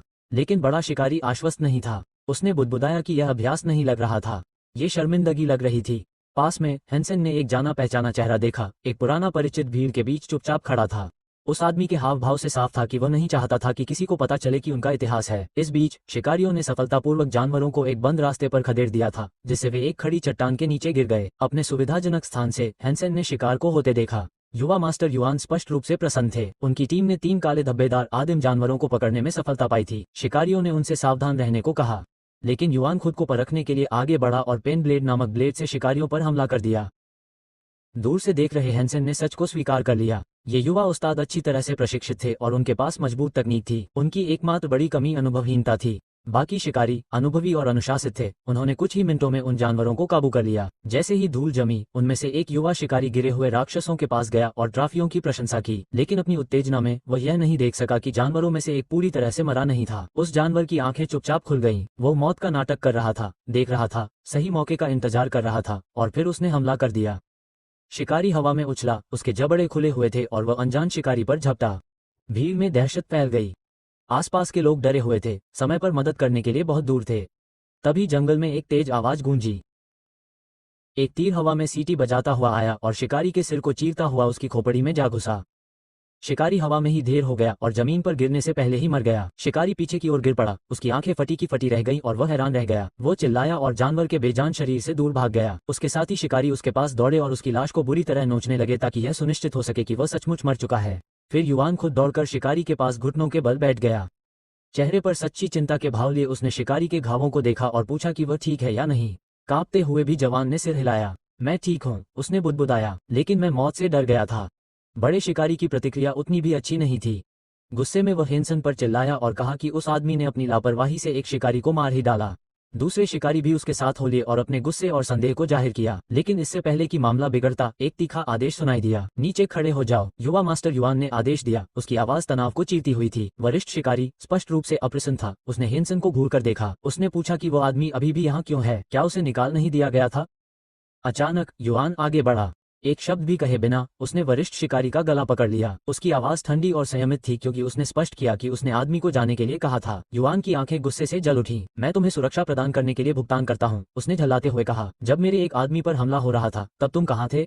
वो यही नहीं रुका। युवा मास्टर उस आदमी को डांटता रहा, उस पर निष्क्रियता और कायरता का आरोप लगाता रहा, और अब वो उस एकमात्र व्यक्ति पर दोष मढ़ने की कोशिश कर रहा था जिसने वास्तव में किसी को बचाया था। वरिष्ठ शिकारी अपनी बात पर अड़ा रहा। उसने युआन को याद दिलाया कि उसे निकालने का मतलब उनके अनुबंध को तोड़ना होगा, उसे मुआवजा देना होगा। बिना किसी हिचकिचाहट के युआन ने अपनी जेब से नकदी का एक मोटा बंडल निकाला और उसे तिरस्कार पूर्वक हवा में फेंक दिया। अपने पैसे लो और चले जाओ, उसने थूकते हुए कहा। तुम बेकार हो। बूढ़ा शिकारी हेनसन के पास से गुजरा और उसे घूरने लगा। उसकी आंखों में गुस्सा और अपमान भरा था। ये साफ था कि वह हेनसन से बहुत नाराज था। इस बीच बचाए गए युवा शिकारी ने हेनसन के पास आकर कृतज्ञता में सिर झुकाया। धन्यवाद, उसने ईमानदारी से कहा। हेनसन बस मुस्कुराया। कुछ भी नहीं था, उसने विनम्रता से जवाब दिया। मुझे खुशी है कि तुम सुरक्षित हो। युआन की नजर हेनसन के हाथ में धनुष पर टिकी हुई थी। बर्बाद आत्मा, एक ऐसा हथियार जिसका इस्तेमाल केवल कम से कम 7 के पावर लेवल वाले ही कर सकते हैं। उसने भौहें उठाई। क्या तुम वाकई लेवल 7 के हो? उसने पूछा। हेनसन के बोलने से पहले ही अभी अभी बचाए गए युवा शिकारी ने आत्मविश्वास से जवाब दिया। वो होना ही चाहिए। लेवल 7 से नीचे का कोई व्यक्ति इस तरह से गोली नहीं चला सकता। उद्धरण चिन्ह। युवा मास्टर युआन ने हेनसन को ध्यान से देखा। सटीकता, गति, कोई झिझक नहीं। वो सिर्फ ताकतवर ही नहीं था बल्कि नियंत्रित भी था। युवा गुरु ने जोर से कहा कि हेनसन का स्तर 7 से भी ऊपर होना चाहिए, शायद 8 या उससे भी ऊपर, तभी वह इतनी सटीक और घातक सटीकता से धनुष खींच और चला सकता है। प्रभावित होकर वह आगे बढ़ा और हाथ बढ़ाया। मुझे आशा है कि हम लंबे समय तक साथ काम कर सकते हैं, उसने ईमानदारी से कहा। हेनसन ने उसका हाथ मिलाया, उसे गर्व का एहसास हुआ। ये सिर्फ एक नौकरी नहीं थी, ये पहचान थी।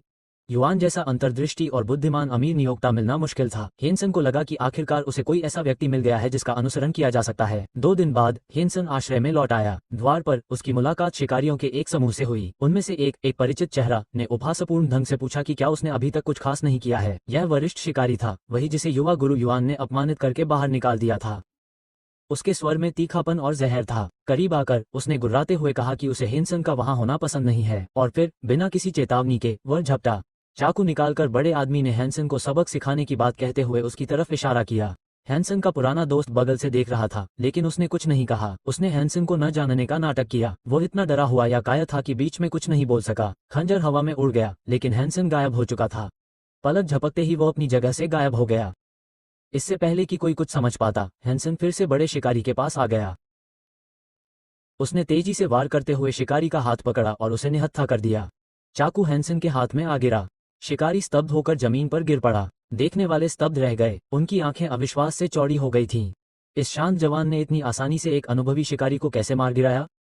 हैंसन का पुराना दोस्त भी हैरान होकर देख रहा था। उसे वह समय याद आ रहा था जब हैंसन कमजोर और निराश था, मुश्किल से एक काले कीड़े को मार पाया था और किसी तरह से अपना जीवन यापन कर पाया था। लेकिन ये बिल्कुल अलग व्यक्ति था। जमीन पर पड़ा हुआ बड़ा शिकारी दूसरों पर चिल्लाया, तुम किसका इंतजार कर रहे हो? मेरी मदद करो। वो गुस्से और अपमान से चिल्लाया, लेकिन हैंसन ने अपनी बात नहीं मानी। तुम बहुत ज्यादा बोलते हो, उसने बुदबुदाते हुए उस आदमी की बांह को जोर से मरोड़ा, जब तक कि उसके गले से चीख नहीं निकल गई। दूसरे शिकारी तुरंत हरकत में आ गए, अपने हथियार निकाले और एक साथ हैंसन की ओर दौड़ पड़े। जवाब में हैंसन ने खंजर उठाया, जो अब ऊर्जा से भरपूर एक चमकता हुआ ब्लेड था, और उसने सोच समझकर कई हरकतें की। उसके चारों ओर हवा में चमकती रोशनी की रेखाएं चमक उठी। शिकारी रुक गए। वे स्तब्ध होकर देखते रहे। ये सामान्य नहीं था। उन्होंने ऐसा पहले कभी नहीं देखा था। वो चमक, वो दबाव, ये कुछ और ही था। हैंसन ने भौहें चढ़ाते हुए चाकू की ओर देखा। कौन? रूबी स्टील, उसने फुसफुसाया। यह एक बेहतरीन हथियार था। ऐसे ब्लेड 10 लाख से भी ज्यादा में बिक सकते हैं। उसके होठों के कोने पर एक मुस्कान थी। हाँ, मुझे ऐसे ही एक छोटे खंजर की जरूरत थी। उसके पीछे उसका पुराना दोस्त अविश्वास से देख रहा था। यह वही हैंसन नहीं हो सकता। वो कमजोर लड़का नहीं जो कभी मुश्किल से बच पाया था। वो असफल लड़का नहीं जो कीड़ों का शिकार करता था। लेकिन हैंसन को पुरानी यादों में कोई दिलचस्पी नहीं थी। वो जमीन पर पड़े घायल आदमी की ओर मुड़ा। उसने कहा, ये चाकू तुम्हारे जैसे आदमी के लिए बहुत अच्छा नहीं है, इसलिए मैं इसे अपने पास रखूंगा। उद्धरण चिन्ह। उसे अपनी बेल्ट में रखते हुए उसने पीठ घुमाई और चला गया, हर कदम सोच समझकर और शांति से, जैसे दुनिया की कोई भी चीज उसे रोक नहीं सकती। लेकिन ये खत्म नहीं हुआ था। वरिष्ठ शिकारी जमीन से दहाड़ा। बस यहीं रुक जाओ, उसने आदेश दिया। यह अभी खत्म नहीं हुआ है। दूसरे शिकारियों में से एक ने उसके गुस्से का समर्थन किया। तुम बहुत घमंडी हो, उसने झल्लाते हुए कहा। तुम खुद को बहुत बड़ा समझते हो। अचानक एक और घुड़सवार आया, जिसने हैंसन का रास्ता रोक लिया। घोड़े पर सवार वह एक ताकतवर आदमी था, काले चमड़े में लिपटा हुआ था और उसकी मौजूदगी से ही माहौल भारी हो जाता था। बड़े शिकारी ने हैंसन की तरफ इशारा किया। उसकी आवाज में कड़वाहट थी। उस कमीने ने मुझे घायल कर दिया और मेरा हथियार चुरा लिया। मुझसे बदला लो। घोड़े पर सवार आदमी, जिसे लेखक कहा जाता था, ने उपहास किया। तुम मूर्ख हो, उसने बड़े शिकारी पर थूका। तुम बदनाम हो। बिना किसी चेतावनी के लेखक ने एक बड़ा चाबुक निकाला, जिसके कांटेदार तार रोशनी में खतरनाक तरीके से चमक रहे थे। तुम पागल हो, उसने हथियार ऊपर उठाते हुए हैंसन से कहा। और आज मैं तुम्हें मौत से मिलवाऊंगा। चाबुक भयानक ताकत के साथ आगे बढ़ा, लेकिन हैंसन तैयार था। वो बिजली की तरह आगे बढ़ा और अभ्यास के अनुसार वार को आसानी से रोक दिया। उनका द्वंद्व शुरू हो गया। चाबुक हवा में फटने लगा। हैंसन हर वार को चकमा दे रहा था और आश्चर्यजनक सटीकता से उसका मुकाबला कर रहा था। जवान आदमी अपने प्रतिद्वंद्वी की ताकत देखकर दंग रह गया। तो अफवाहें सच हैं, उसने सोचा। इस आदमी का शारीरिक स्तर कम से कम 9-5 है। लेकिन वो अकेला हैरान नहीं था। लेखक के चेहरे पर भाव थे। ये हारने वाला कब इतना ताकतवर हो गया? उसने जोर से कहा, इसे जीने नहीं दिया जा सकता। ये बहुत खतरनाक है। उस आदमी ने फिर से गुस्से में आकर चाबुक उठाया, उसे खत्म करने के लिए तैयार। लेकिन पहले हैंसन ने कदम बढ़ाया। एक ही झटके में उसने अपने तरकश से एक युद्ध बाण निकाला और अपनी कमान खींच ली। हवा में तनाव तुरंत बढ़ गया। बाण सीधा घोड़े पर सवार आदमी की ओर था। पहली बार लेखक की आंखों में असली डर झलका। उसे इसकी उम्मीद नहीं थी। उसने सोचा था कि हैंसन भाग जाएगा, आत्मसमर्पण कर देगा, उस पर बाण नहीं चलाएगा। अब जब बाण सीधे उसकी छाती पर लगा तो उसका भरोसा टूटने लगा। समूह में सन्नाटा छा गया। सभी ने अपनी सांस रोक ली। आसपास मौजूद शिकारी स्तब्ध थे। उनमें से किसी को भी यकीन नहीं हो रहा था कि वे क्या देख रहे हैं। एक अकेला जवान आदमी बाण खींचकर तान्यांग पर निशाना साध रहा था, जो उनमें सबसे ताकतवर था, तथाकथित ईश्वर का बेटा। अविश्वास और उलझन से भरे चेहरे हेनसन की ओर मुड़े, जो बिना हिले डुले खड़ा था। बाण की डोरी खींची हुई थी और उसे छोड़ा जाना था। हेनसन अपनी मांसपेशियों में खिंचाव महसूस कर सकता था। बाण को पूरी तरह से खींचना आसान नहीं था और हर सेकंड के साथ उसकी ताकत कम होती जा रही थी, लेकिन वो कमजोरी नहीं दिखा सकता था। अभी नहीं। उसकी आंखें तान्या पर टिकी थीं। उसने ठंडे स्वर में चेतावनी दी, फिर से आगे बढ़ो, नहीं तो मैं तुम्हें मार डालूंगा। उसकी आवाज ऊंची नहीं थी, लेकिन उसकी शांति चीख से ज्यादा डरावनी थी। उसके आत्मविश्वास ने हवा में ठंडक भर दी। अचानक बगल से कुछ लोग निकले। उनके बीच में श्वान थी। उसके दोनों ओर उसके आदमी थे। वो बिना किसी हिचकिचाहट के आगे बढ़ी और दोनों लड़ाकों के बीच खड़ी हो गई।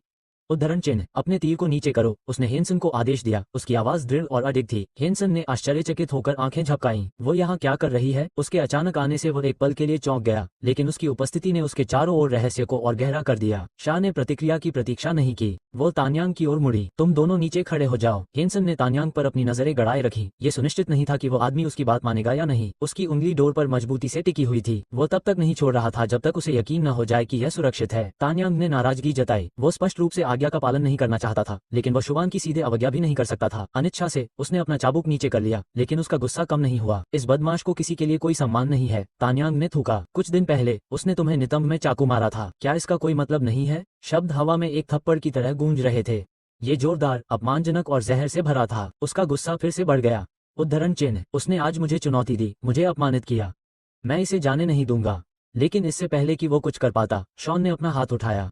उसकी हथेली में एक ज्वलंत ऊर्जा पैदा हुई और एक पल में उसने सीधे तान्यांग पर एक केंद्रित ऊर्जा किरण छोड़ी। यह उसके चाबुक वाले हाथ पर एक भयंकर प्रभाव के साथ लगी, जिससे वो अपने घोड़े से पूरी तरह से गिर गया। हर कोने से दहाड़े गूंजने लगी। तान्यांग जोर से जमीन पर गिर गया। उसका हथियार उसके हाथ से छूट गया। उसके आदमी घबराए हुए और छटपटाते हुए उसके पास दौड़े और पूछने लगे कि क्या वह ठीक है। शॉन जरा भी नहीं हिला। उसने तीखे स्वर में कहा, मैं अपने लोगों को संभाल सकती हूँ, मुझे दूसरों के हस्तक्षेप की जरूरत नहीं है। वो शान और अधिकार के साथ हैंसन के पास से गुजरी। उसकी आवाज धीमी और आज्ञाकारी थी। अब मेरे पीछे आओ। हैंसन आज्ञा मानने में एक पल के लिए रुका। वो समझ सकता था कि यह कोई अनुरोध नहीं था। उनके पीछे तान्यांग ने घृणा से देखा। उसका घमंड चूर हो गया था और हैंसन को शाह के साथ जाते हुए देखकर उसकी ईर्ष्या और बढ़ गई। उस कमीने ने कैसे आकर्षित किया वो, उसने कड़वाहट से सोचा। उसके आदमी उसके पीछे फुसफुसाए। उद्धरण चिन्ह, पीछे कुछ हंसी मजाक। ऐसा लग रहा था कि यह पहली ही बार में प्यार था। एक ने बुदबुदाया। उनकी हंसी भद्दी और अनुचित थी, लेकिन तान्यांग अपने गुस्से को रोक नहीं सका। उसका चेहरा काला पड़ गया।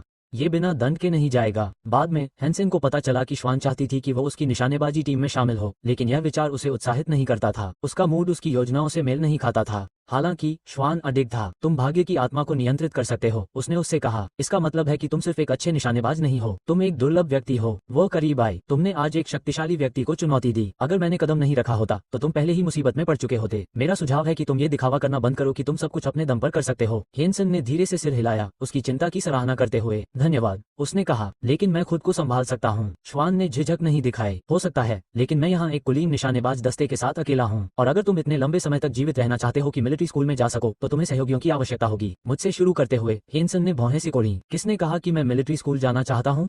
मेरे पास लेवल 10 तक पहुंचने की शारीरिक फिटनेस भी नहीं है। शॉन की आंखें दृढ़ विश्वास से सिकुड़ गईं। यह मानक सामान्य लोगों के लिए ऊंचा है, लेकिन तुम उनमें से नहीं हो। हेनसन ने उसे घूर कर देखा। उसकी आवाज में संदेह झलक रहा था। तुम क्या कहना चाह रही हो? उसने संकोच नहीं किया। तुम एक नौसिखिया लग सकते हो, लेकिन मैंने इतना कुछ देखा है कि मैं जानता हूँ कि तुम असल में क्या हो और मुझे तुम्हारी जरूरत है कि तुम मेरी टीम में क्या ला सकती हो। उद्धरण चिन्ह, हैंसन ने उसके चेहरे का अध्ययन किया और उसके इरादे को समझने की कोशिश की। फिर मुस्कुराते हुए उसने पूछा, तो तुम अब भी उस छेद के बारे में गुस्से में हो जिसने तुम्हारे नितंब में छुरा घोंपा था? प्रतिक्रिया तुरंत हुई। शैनन का चेहरा लाल हो गया और वह गुस्से से भर गई। तुमने फिर से यह बात कहने की हिम्मत नहीं की, वो चिल्लाई। उसकी चीख पूरे हॉल में गूंज उठी और आसपास मौजूद सभी लोग उसे देखने लगे। हैंसन ने बस एक बान उठाई। माफी मांगने से ज्यादा खुश था। उसकी नजर में सैन्य शिक्षा या महान पदवी के बिना हैंसन का सेना में कोई भविष्य नहीं था, तरक्की का कोई मौका नहीं था। वो ज्यादा से ज्यादा तोप का चारा ही होगा, बस एक और गुमनाम निजी। उसका आकलन कठोर था, लेकिन यथार्थवाद पर आधारित था। लेकिन हैंसन ऐसी नियति को स्वीकार करने वाला नहीं था। उसने सीधे उसकी आंखों में देखा। तुम्हें इतना यकीन क्यों है कि मैं महान पदवी नहीं पाऊंगा? उसकी आवाज में इस्पात था। उसने अपनी योजना घोषित की। वो आइसबोन तकनीक में महारत हासिल करता रहा, उच्च स्तरीय जेनेटिक क्रिस्टल की शक्ति का दोहन करता रहा और खुद रैंक में ऊपर चढ़ता गया। उसके शब्द घमंडी नहीं थे, वे भाग्य को चुनौती थे। शॉन को चुनौती पसंद नहीं थी। उसने गुस्से से उसे कॉलर से पकड़ा और जोर से हिलाया। मुझसे सवाल मत करो, वो चिल्लाई। अभी मेरे दस्ते में शामिल हो जाओ। हैंसन को एहसास हुआ कि उसे और आगे धकेलना उचित नहीं था।